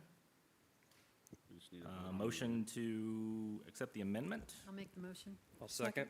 Hang on just a second, please. So you're going to have, do we need to have this? Move to approve. Move to approve the amendment. And who made the first? Darlene? Sorry. And second? Jared? Mr. Giddens. It's a sound off. All in favor? Aye. Opposed? All right, I'll accept the motion to approve the ordinance as amended. So made. Second. Roll call, please. Jared Giddens? Yes. Aaron Peterson? Yes. Darlene Graham? Yes. Amy Hookstrat? Yes. Sean Lucas? Yes. Joseph Orff? Yes. Thank you. And and Bill 2021-082 when you get ready. Second reading, Council Bill number 2021-082, an ordinance of the City of Nixa amending the 2021 annual budget to appropriate funding for enterprise resource planning consultation services. All right, unfortunately Jennifer wasn't able to be here tonight, so I'm gonna try to do my best to present on her behalf. So, last time at the last council meeting, Jennifer presented the consulting services for a new ERP, or in other words, a enterprise resource planning. This is the software that we use for things like budgeting, our utility billing. It pretty much touches every department within our city. We've been on the same system for about 10 years, and obviously we've had a few issues as of late with utility billing upgrades and some issues and some glitches there with the software. And quite honestly, customer service has not been what we would expect it should be. So we would recommend going out to a consulting and utilizing Baker Tilly, which is currently our municipal financial advisor that we currently have. And they would come in, they would actually evaluate our needs as it is today, then they would put together a RFP or a request for proposal for us and then send that out, and then they would evaluate those and then ultimately could help us implement whatever our choice would be at that point. That service cost about $70,500 is what's been quoted to us for that service, and I can tell you that I directed Jennifer to reach out to some other companies to see if that's in line cost-wise with this type of service. And I can tell you there's very few people that do this service, but she did find some, and that is right in line with the cost for this type of service. So it would be staff's recommendation that we move forward with entering into this agreement with Baker Tilly and appropriating the funds for that as well. So Jennifer's not here, but I'd happy to answer any questions that I can for her. Any questions? How many departments are tied into this system? I think pretty much every department touches it, one way or the other. So it really is, I know that, because especially for the budgeting software, because every department in the city utilizes this for their budget. So it does touch every single department. Now, there's going to be a lot of things that we're going to look at with the new system and integrating with maybe things like Rec Track with the Parks Department and things like that and how that might integrate. So we're going to look at all that, and that's what we're going to ask Baker Tilly to do for us. That's one of the key elements we've had issues with over the years is our current system doesn't integrate well with anything, right. And they don't play well. really want you to for whatever reason. Yeah. So, yeah. Any other questions? Nope. Thank you, Jim. Thank you. We will open up the public hearing. And we will close the public hearing. Any further discussion? Motion to approve? I'll make the motion. I'll second. Roll call, please. Aaron Peterson, Yes. Darlene Graham, Yes. Amy Hookstrat, Yes. Sean Lucas, Yes. Justin Orr, Yes. Jared Giddens. Yes.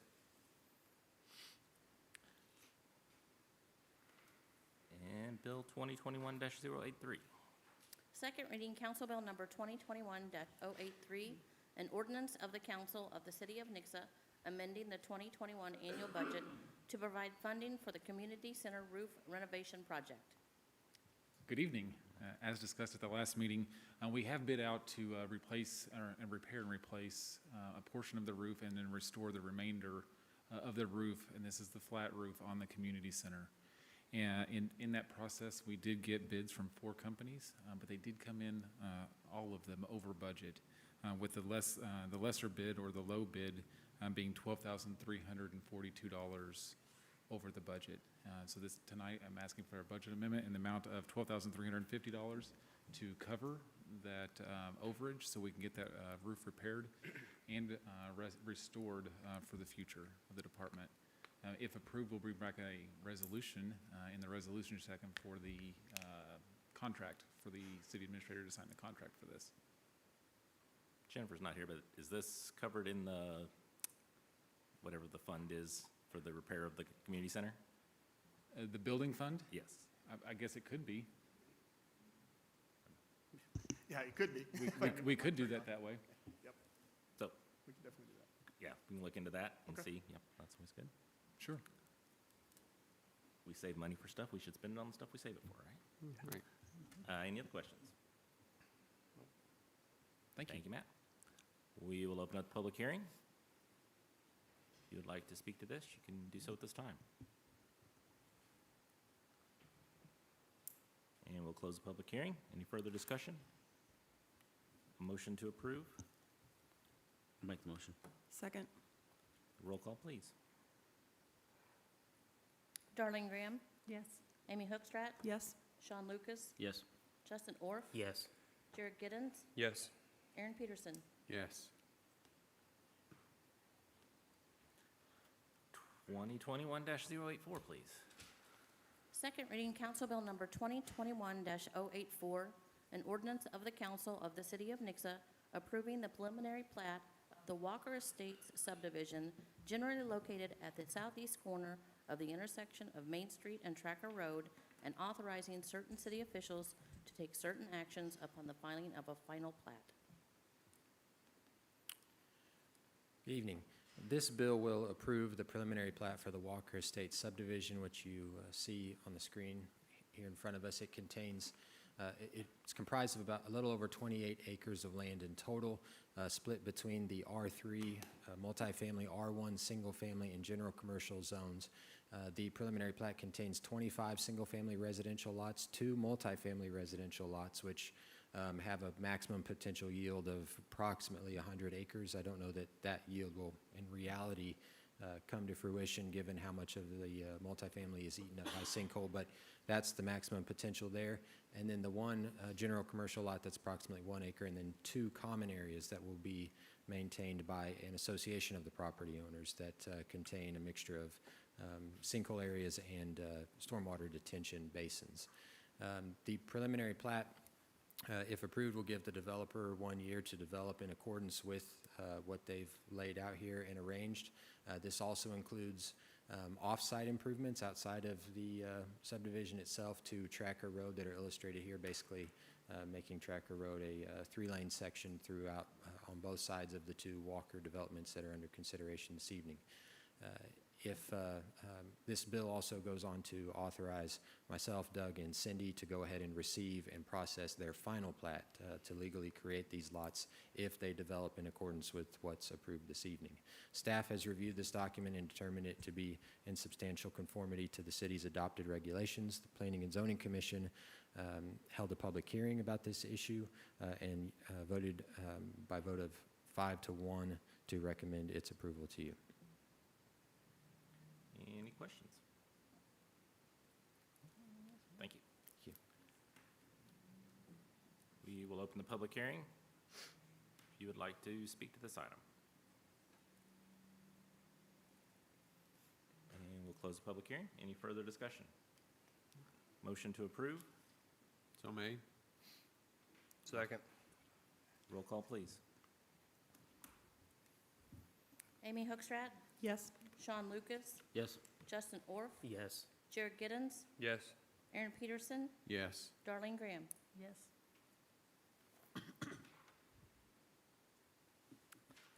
And 085. Second reading, Council Bill Number 2021-085, an ordinance of the Council of the City of Nixa approving the preliminary plat of the Walker Woods subdivision generally located at the northeast corner of the intersection of Main Street and Tracker Road, and authorizing certain city officials to take certain actions upon the filing of a final plat. This is also a preliminary plat approval for a major subdivision that is located immediately north across Tracker Road from the subdivision that you just looked at. This one is also comprised of a little over 28 acres of land containing this time 54 single-family residential lots and 2 general commercial lots. Everything is the same in terms of the common areas and their maintenance. Again, staff reviewed this. It contains all of the necessary public infrastructure to serve these lots, complies with the zoning ordinance. Staff's determined the plat document itself to be conforming. Planning and Zoning Commission held their hearing on the matter and recommended by a vote of 5-1 its approval to the City Council. Any questions? I noticed there was about, I think, 11 properties on here that do encroach into the sinkhole boundary. How do we work with that? So there's, what the city code requires is that the design professional that's preparing the plat identify the rim of the sinkhole, the topographic rim of the sinkhole, and then there is a required buffer that is 10 feet from that rim. There can be no development in terms of, at least no buildings that will be occupied. I believe the city code allows for maybe like some playground, a swing set or something, but otherwise can't use pesticides, can't put an occupied building or do anything that would block the flow of the stormwater in the sinkhole. So that's how we handle it. Sorry, swing set, that's just kind of funny. Yeah. Sinkhole, let's put a swing set there. You could also build a pool on the rim. Oh, you can, oh, okay. It would be lawful to have a swing set there. I'm not recommending it. Go to grandparents' house. But they're still planning on putting that one drive, Mandy Lane, opening up onto Main Street at that point. I know y'all said they're going to cut the hill down, but that's still such a short distance. Yes, that street is planned to intersect Main Street right where it's located. And the city will be doing improvements to Main Street itself, which I understand does include some visibility improvements north of this intersection. Again, it's the proximity of the intersection is lawful according to the current city regulations. Okay. Yeah, typically with intersections, we base it off of spacing due to speed and a few other factors. But for the sight distance, we have a specific K value, which is like a crest or a sag in the road that we have to meet for that speed. And so if we don't meet that, then generally they either they shave off the road until they do, or they raise up the road, but they have to meet a certain K value. I understand that part. I just think about traffic flow is the big thing there, because it's so close to that stoplight. And you're looking at all those houses are going to be going in and out of that street. And that's my concern. Just my Certainly concern. something to consider for a possible amendment to those regulations if that concern persists. Well, I just know how that road, how Main Street is traveled in early morning and late afternoon. It's very, very heavy traffic. And if you're going to have people turning in and out of there, I think there's going to be a problem. Hold on one Well, they do have second. two options as well, because they have the other road that's Yeah. they can right turn on Tracker and go to the light and turn as well, so. Yes, but if you have a choice of going all the way down to Tracker and turning or turning there, where are you going to go? Sure. Depends on traffic. It depends on traffic, Depends on right? traffic, that's right. If I'm waiting at that stop sign for hours every day, I Yeah. will change my path. It's just a concern I have, so. No, We definitely, have I definitely 54 understand that. residential. Would that road align, that road wouldn't align with any improvements in the future that are on the west side of Main Street? The church is going in over there. From what I remember from the site plan we've seen, which is not approved, so it doesn't mean that's what will actually get built, but I don't believe there was a planned access directly across from where this road intersects. I was just saying, is that something we would normally do as, would we align them, or would we stagger them so that you wouldn't have as many traffic turns? You would certainly try to align them, yes, and we do look at that.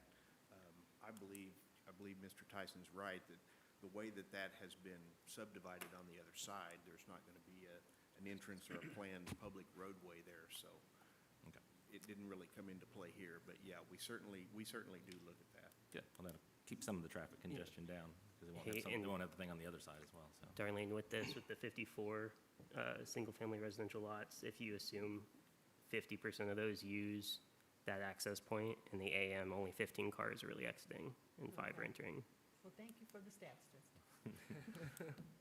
Unless they put a Well, that- convenience store on that corner, and then Yeah, it's a that's whole different true. ballgame, No, right? because that makes me feel a little bit better about that. It's just, I just know what that road is like at those times of day, and it's just not a fun place to be on. That's why we got the stoplight put in Tracker, because the people up the road from there were saying they couldn't cross the road. Yeah. And it was terrible, so they came to us for years saying, can we do something? And we finally put the stoplight there, and they're very happy with it, so just something to think about.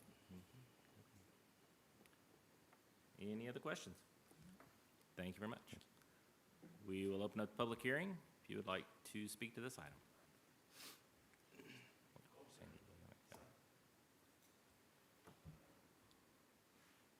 Hi, my name is Alan Hines.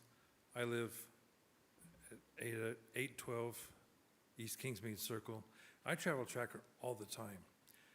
How soon is Tracker going to be updated? Because right now, it's a horrible little road. It's beautiful, but there's so much traffic going through there. It's really kind of dangerous. It's real easy with that swaying and over and up and up and down. If you've driven it lately, you know exactly what I mean if you're headed westbound. So yeah, I think part of this plan will be improvements of Tracker past this, or at least up to this development. So it'll be, that's kind of, because as we can't develop the parts that aren't in the city, and so as more parts incorporate into the city, we expand and develop those roadways as that development occurs. You can correct me if I'm wrong, Doug, or. No, you're correct. Once you leave this portion moving east, you go out into Christian County roadway until you get to Copperleaf, and then you would go back into a city road. So there is a gap there. So there's going to be little gaps until it fills in. Oh, good grief. I understand. Get those people to annex into the city. Yes. We can take care of it. We understand. What a mess. Yeah. But typically, the road improvements occur prior to the construction of the subdivision, is that correct? The construction of the homes, at least, yeah. Right. Typically, yes. Yes, that's the case. I can't say yes, guaranteed in all cases, no, but typically that's the way they're set up.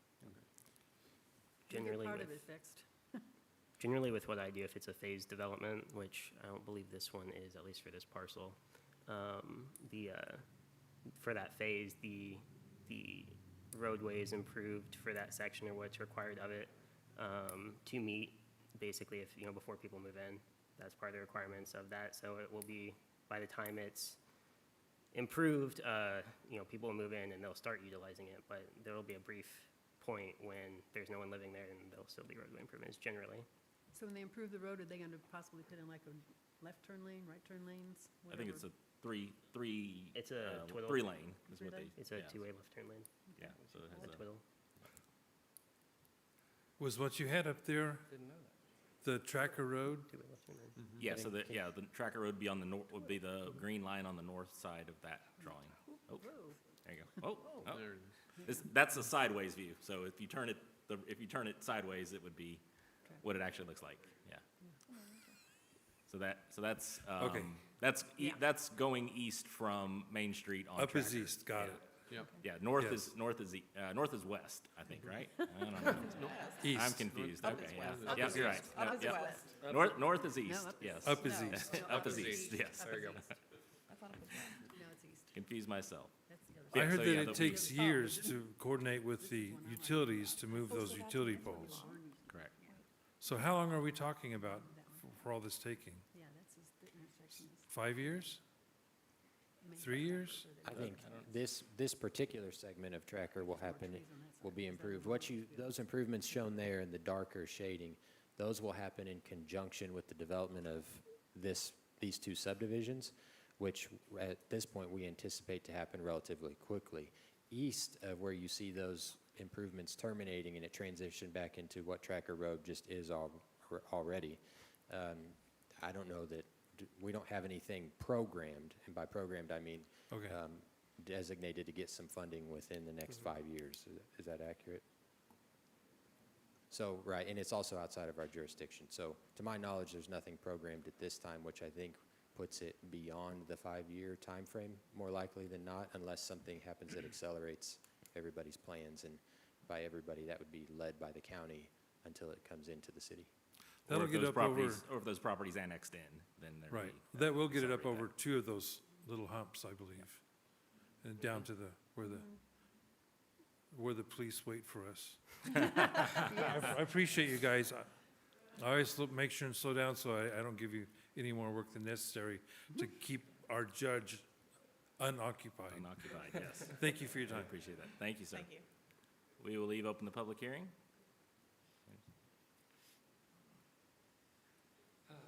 I'm Ron Sanders again. There are like 10 or 15 people watching on YouTube and everything, so I just wanted to bring up the big chicken in the room and just caution you on traffic circles. The word hasn't been said yet, but it is possible that somebody will come up with the brilliant idea of putting a traffic circle somewhere in this, vicinity. And I know you've talked about the traffic circle up where CC meets Main, which I think might be a really great idea, because racing around behind those other structures there and then trying to make a left turn, a lot of people are causing even more problems. But it would flow so much better. But traffic circles don't fix all problems. So everybody that's watching, everybody that may watch this, don't worry.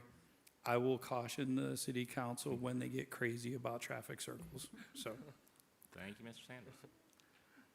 Yeah, we actually have a fully lighted intersection here that we developed several years ago, so we're in a good position to be able to handle the traffic there. We'll leave the public hearing open if anyone else would like to speak. And we will close the public hearing. Any further discussion? Motion to approve? So made. Second. Roll call, please. Sean Lucas, Yes. Justin Orff, Yes. Jared Giddens, Yes. Aaron Peterson, Yes. Darlene Graham, Okay. Amy Hookstrat. Yes. You could have voted no, Darlene. I mean,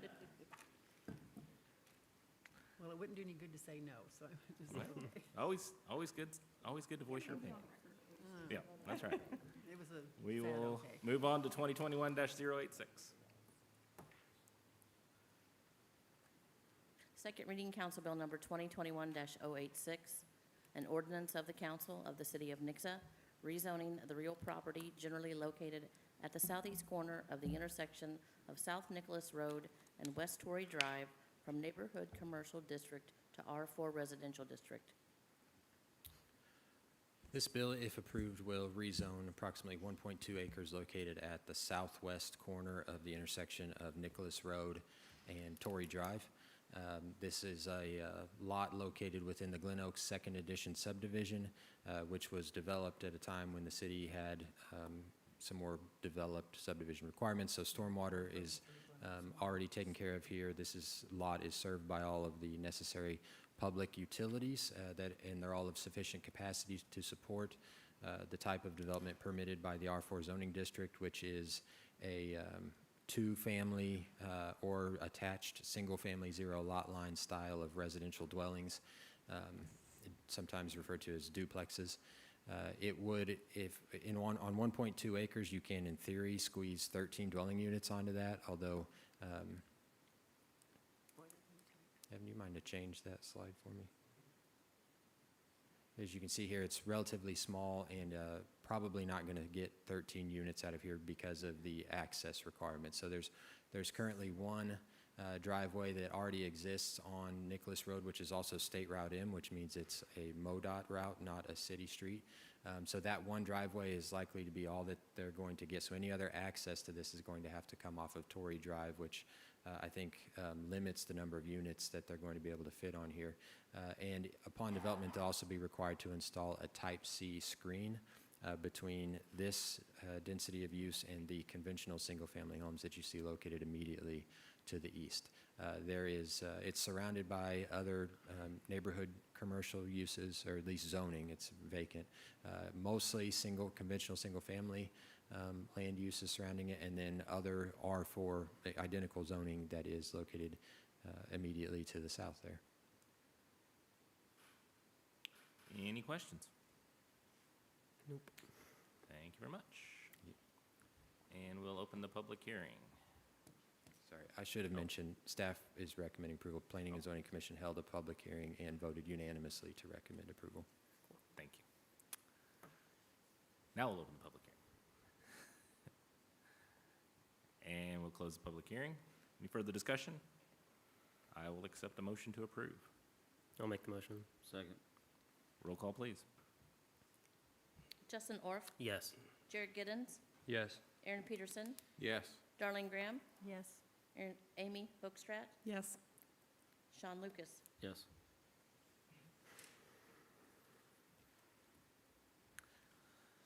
And we'll move on to the resolutions.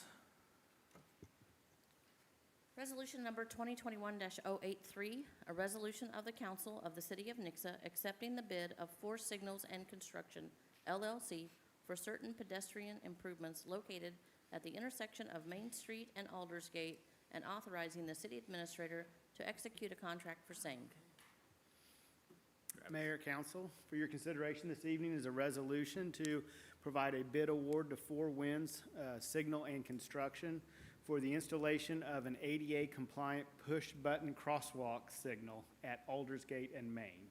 This was a CIP project. This component of the project is a phase of the overarching installation of both the sidewalk, crosswalk, and signal hardware necessary to provide an ADA-compliant crosswalk at Aldersgate and Main. City staff has been able to accomplish the installation of the concrete work, both the sidewalk and ADA-compliant ramps have already been installed. This portion of the project will install the hardware and software necessary to make it ADA compliant with the push button as part of the signal component. The bid received was a sole bid from the Four Signals and Construction Company for $11,641, which is within the established budget for the project, and staff is recommending approval for the award of the bid. Any questions? Will that just go across Main, or will that go across Aldersgate, or is it for both sections? Yes, it'll be from across Main Street.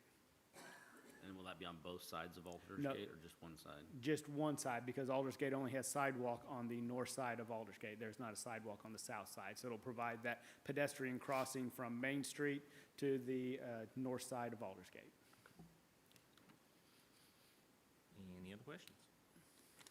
Thank you, Travis. Thank you.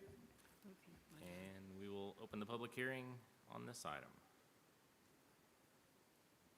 And close the public hearing. Any further discussion? Nope. Motion to approve? I'll make the motion. No, I'll second it then. All in favor? Aye. Opposed? Thank you very much. Resolution number 2021-084, a resolution of the Council of the City of Nixa accepting the bid of Guaranteed Roofing Incorporated for certain improvements to the roof of the X Center and authorizing the city administrator to execute a contract for same. Good evening. As mentioned, this is the resolution for authorization for the city administrator to sign the contract with Guaranteed Roofing to complete the work on the flat roof of the community center. Any questions? This is Thank still you, gonna- This is still going to be a flat roof, though, right? It is still going to be a flat roof, absolutely. They'll restore that and get that back up and looking great. Thank you, Matt. Thank you. And we'll open the public hearing. And close the public hearing. Any further discussion? Motion to approve? So made. I'll second. All in favor? Aye. Opposed? Thank you. One more time. Resolution number 2021-085, a resolution of the Council of the City of Nixa authorizing the city administrator to apply for and accept grant funding provided by the Missouri Department of Public Safety. Good evening. This is a grant through Missouri Department of Public Safety. It's a non-matching grant. The maximum allowable is $300,000, and we're requesting permission to ask for overtime monies to work these types of cases, to develop training for our officers, both investigators and officers, and this will include required equipment, software, and supplies for the training programs to make sure that we stay COVID safe in our training facility. We're asking basically 60 cents less than $300,000 in this grant. Any questions? So we have a high rate of child sex abuse in our area? Yes, if you guys remember in 2020, the Child Advocacy Center came to the council. Some of you might recall. And Nixa or Christian County had been identified as having a high number of child sexual abuse reports through the Missouri hotline. Doesn't necessarily mean we have more, just means we have a really good reporting system, whether it be through the schools or any other means of those types of hotline reports. But that grant was not funded for Southwest Missouri. And that is one of the stipulations of this grant, is we have to prove that there's been an increase during COVID. Any other questions? Thank you, Major Dennis. We'll open up the public hearing. And close the public hearing. Any further discussion? Motion to approve. So made. Second. All in favor? Aye. Opposed? Thank you very much. All right, we'll move on to our police liaison report. Ms. Graham. Are you excited? I am. 5 pages, right? That's what you promised me, is 5 pages. What time's the kitchen close? No joke. I'll text him.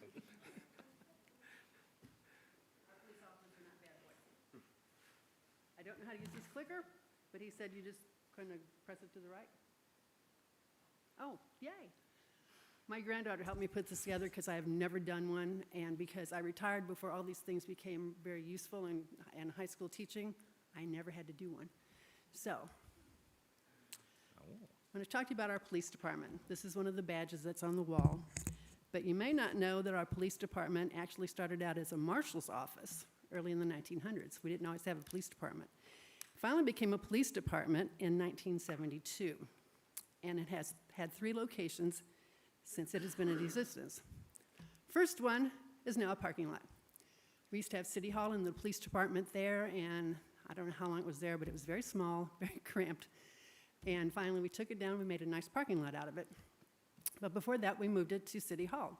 And the police department was pretty much where we sit right now. Finally, they gave it its own location, and it's right here. We are still using it in existence today.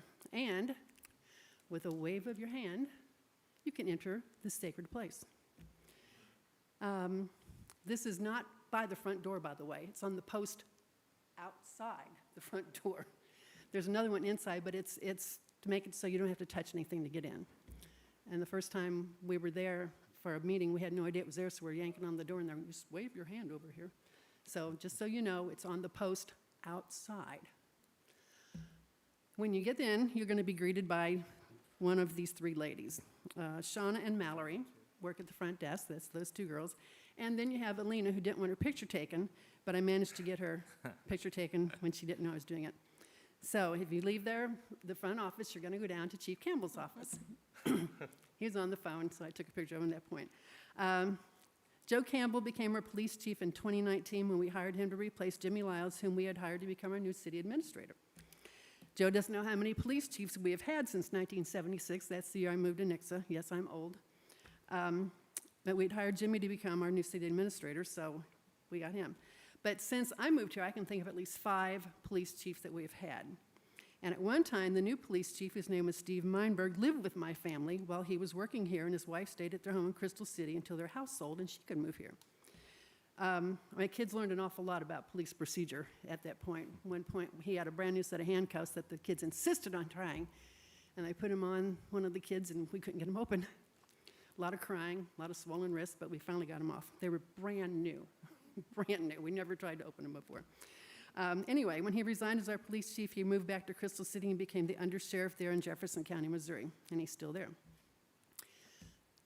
Nixa Police Department personnel, we have 49 members. We have 6 sergeants, 7 corporals, 22 officers, 1 investigator, 2 crime prevention officers, 1 community service officer, 2 canine officers, if you count Jack, which I do, and 3 office personnel. We also have a chief of police, the deputy chief, Chad's here, an operations commander, and a supply commander. Now, it takes almost 30 weeks to fill a vacant officer's position, and we currently have 2 vacancies. It tends to go in shifts. We lose 2, we gain 2. But right now, we're needing 2. And the cost to fully equip an officer, which includes his uniform and all of his equipment, is $6,661. It's a lot of money to invest in somebody. Their base salary is only $20,000. That needs to be improved. Now, one of our main officers that we like to talk about is Officer Hilburn and his buddy Jack. Another one bites the dust. You should get that. It's a dog, he bites. Anyway, He's our new drug dog. He's also been trained to detect and find missing persons and other persons of interest who have fled the scene of a crime, which he did, I think Chief told me he did a couple weeks ago. He chased somebody down. The guy gave up before the dog got to him. We were introduced to Jack at our last Nixa Citizens Academy alumni meeting when he brought Jack to introduce him to us. And we got to see him in action because Officer Hilburn had given him a toy, and he was not about to give it up.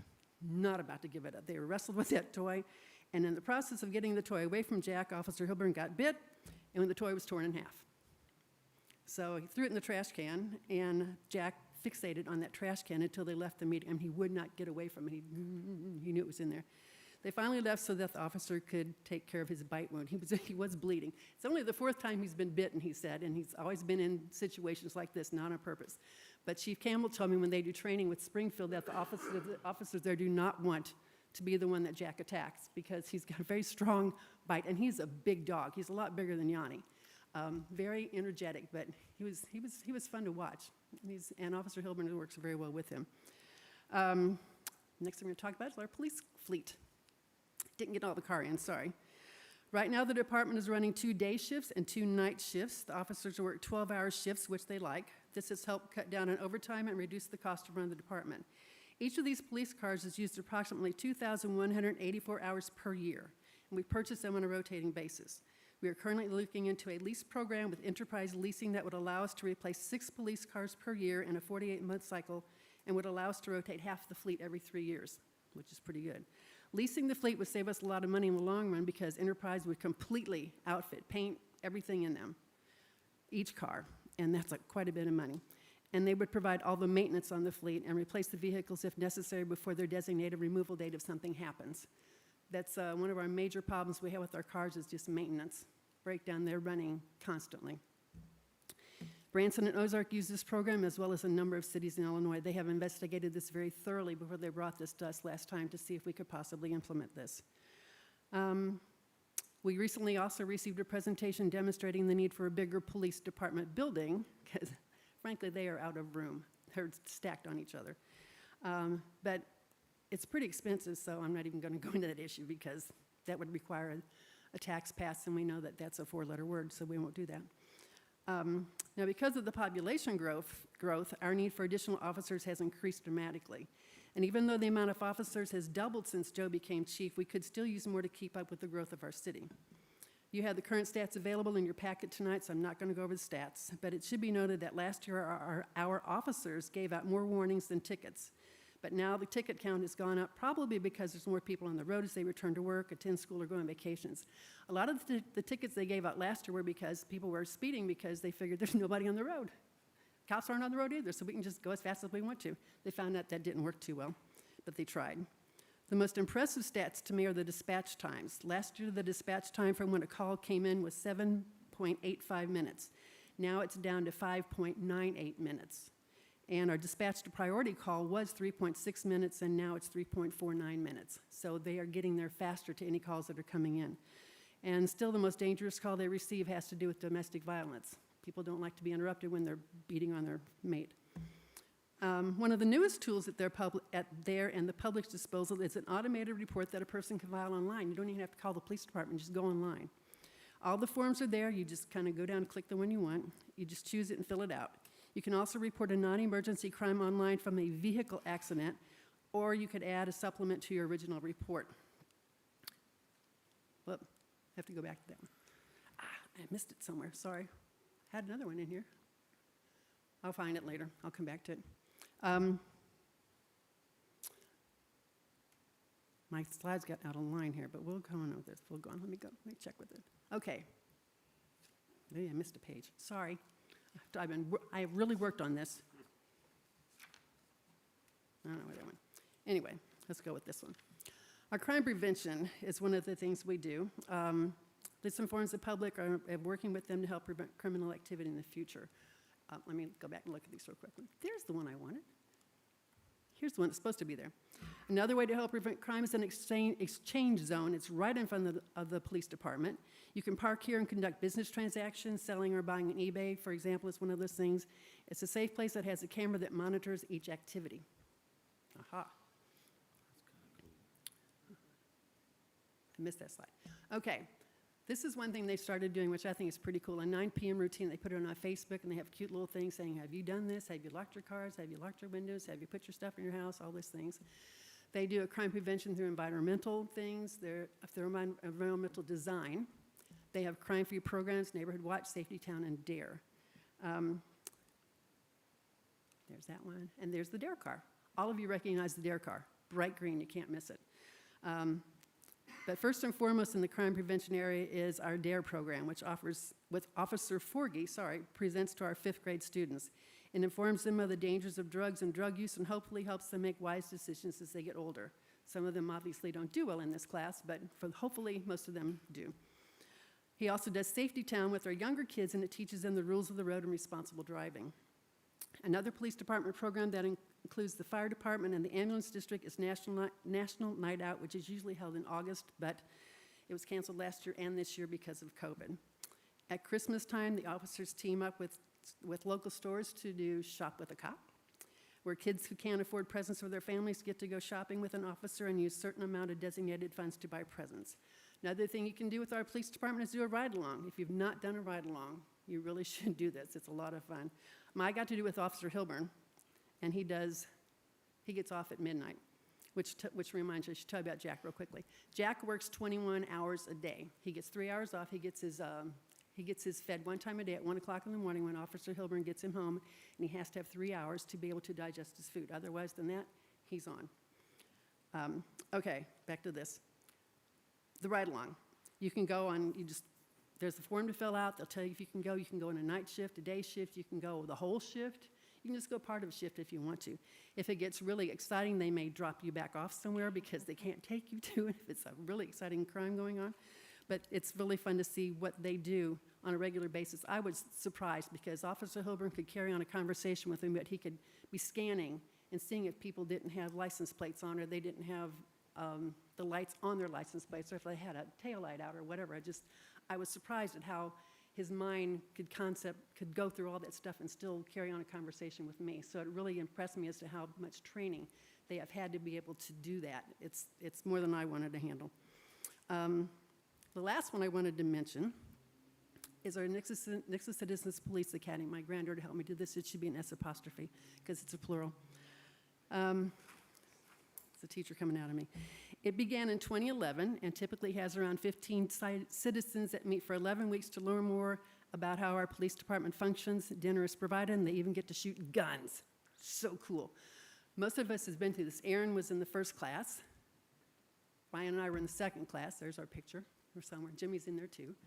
A few others. It was just so much fun. I learned so much as how this department functions and how I can help them out as a citizen instead of being critical of them all the time. This is why they do what they do, and it is fun. I still like your Glock. Yeah. And I understand now why people like the AR-15s. They're so much fun to shoot. But that's just one of the things you get to do. You get to do all sorts of different training exercises. You get to go visit the jail. You get to have Amy Fight, our prosecutor, teach you how you're not going to survive when she questions you. Thought I had it down so well, and then she just caught me on a stupid little thing. And how officers have to go to court and testify over cases that they had maybe 6 months to a year ago and have to remember all the details because of these little details that trip people up. So that's just one of the things. If you haven't done it, do so. I think Aaron and Brian and Justin, anybody else has done this? I'm currently enrolled. Okay, Sean's in it. Yay! I bring desserts on the second, so just so you know. This is our mission statement. It's to support the Nixa Police Department and their community relations endeavors, as well as other contributions to support the department's mission. One of the things we do is we do fundraisers. This one that you see here were decals that we sold back during, I think Sucker Days are still available for like $5. You can put them on your car, put them on a window. Back the blue. This is something we really feel strongly about. One of the other ones we do is we have shirts like this. And I was wearing this one day when I was up in Liberty, Missouri, and I'd had a lady stop and question me because she was so excited about it because her son was a police officer somewhere and she wanted to see how she could get something made for her kids. I get stopped about this shirt all the time. people telling me how much they like it and how much they support it. They just had a campaign where they were selling these again, which may be over, but if you're still wanting one, if you let me know, or if you let Sarah Bader at Seven Hills Vet, or Chris Russell's sister Carrie know, you could probably go ahead and get one. I think they're $15, but I'm not positive. I should know that. I should, anyway. But that's one of them, and the shirts are the other one. One of the things we've done recently is the money we've raised, we've used it to put decals in the training room. This is one of them. We want the police department to recognize just how much we appreciate them. This is another one. It has to do with our emergency tactical team, the NET team. And this one is, if you look out Chief Campbell's office, you see this. It has the core values of our police department on it. We also plan to add new photos in the training room. So there's other things we're doing. The old photos are pretty old, so we're going to try to get new ones up there to show what the police officers do when they're in training. Now, some of the other services the alumni provide for our officers are desserts for the Citizens Police Academy, cool treats for cops in the summer months. We bring them drinks that are cool to have in the car. We bring them a lot of ice cream. I'm surprised y'all didn't put on a bunch of weight, Chad. Because a lot of us bring stuff. We also provide water for them on a regular basis, water bottles they can carry in the car. And we help with the Academy graduation banquet and the police officers' Christmas party. So, what does our police department do for our community? Patty says, I wonder what police officers make, and he says, a difference, Peppermint Patty. They make a difference. And they do make a difference. That's it, folks. Thank you, Ms. Grant. Yay! I love our police department. I think they do a spectacular job. And we should support them as much as we can. So. Thank you, Ms. Graham, for all your hard work and commitment to the police department.